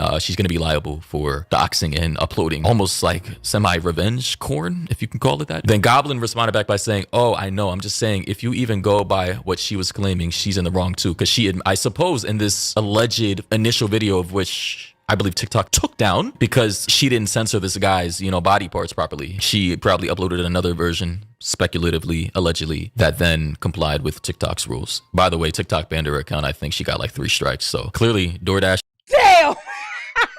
This woman should not be a content creator. She's always... Bro, this is a clear indication you should stop being content. This is not for you. You went viral in the wrong reasons. And you're oh my god. Stop while you're ahead. Actually, I don't think you can stop now, because now you're gonna be probably sued up the ground from this man. I'm dead serious. Dash is not on her side. TikTok's not on her side. The general public is not on her side. Aside from a few fringe weirdos out here who believe she's 100% in the right, which I don't think she is. Like, I understand her perspective, but I just, you know. However, there's a lot of people right now that claim that they saw her original video and they saw her open the door because it was just open by a crack, and then she ended up pushing it the rest of the way through. And then there's a whole nother group of people that say that they didn't see the video of her doing that, but then they did hear her say later on in a different video that she ended up taking down that she did push the door open. What we do know this woman did was that she got her camera out and she ended up taking a video of this man. Oh, she's not going to say sorry. I'm telling you, she's never going to say sorry. Even if she's absolutely on camera and we found the original video of her and she says she's not going to say sorry. She's too far deep in now. She's too far deep in. And even if she says sorry and all that stuff, it's going to tell other companies not to hire her because now she's recognized everywhere. And it's just going to be difficult for her to get a job now. Oh my god. Everyone's going to be like, oh god, is that girl from that viral video? She's going to probably record us. You know what? We're not going to take the lawsuit. She already went down a rabbit hole with one company. We're just a smaller company. We don't need this. You know what I'm saying? That's what's going to happen. This is what happens being a content creator when you show your face. This is why I don't show my face. Because I can say something insane tomorrow. And the next thing you know, I'm unemployed. No. It's good. What we also know is that that man is inside his house, in his living room, on his couch, and he is passed out. What would happen? What kind of conversation would we all be having if the genders were reversed and it was actually a man delivery driver and he took his camera out and he videoed a woman that was in her living room, in her house, on her couch, naked. Naked, by the way, and passed out. Yeah, there would be no talks of sexual harassment on, his side. She would probably have a stronger case of being sexually harassed, let's be honest here. And rightfully so, because that is weirdo behavior. You don't film anybody, male or female, on their couch, passed out like that. You don't know What if the genders were reversed? Yep. what happened to them, literally. If anything, if you're genuinely concerned, call 911 and ambulance maybe, because clearly something's not right. But then again, that is the plagues of living in a low trust society where everybody is highly cynical and thinking that everyone has the worst intentions for them. And it's a toxic mindset, it really is. But ladies and gentlemen, let me know your thoughts and opinions down below. I honestly tried to, see things from her perspective. So I definitely played devil's advocate and I, countered her points. Tried to see things from that passed out guy's perspective. I like to have a balanced approach. I don't like to have biased commentary. In this day and age though, you try to have a moderate opinion and try to see both perspectives, and then people want to bring out the pitchforks and the torches to try and crucify you. Like, good God. Anyway, thoughts and opinions down below. Personally, I'll say the guy has responsibility to bear. Make sure you're not intoxicated, passed out and laid out with your pants not on if you're expecting a delivery, with your door possibly being open. So I'll say he's in the wrong for that. The DoorDasher, she's in the wrong for everything. Like, don't film naked people in the privacy of their own home, even if the door is cracked or wide open. Like, call the authorities, maybe an ambulance if you're concerned. Take a More character drawings on digital, I enjoy it a lot. After you finish the mouse, can you do more drawings on digital? I enjoy it. Oh no. Wait, are you talking about this? When I did this? Or when I did this?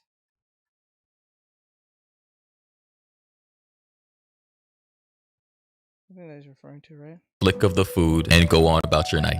And number 3, DoorDash. Well, that's what most people know me for. So yeah. Hey, I think they took the safest approach, terminated both accounts, and shielded themselves from any type of liability from the situation. Although I think this guy may sue her and DoorDash coming soon. Who knows? You already know. Well, I don't think he has much of a case because DoorDash immediately got rid of her almost instantly. So I don't think they have much of a case.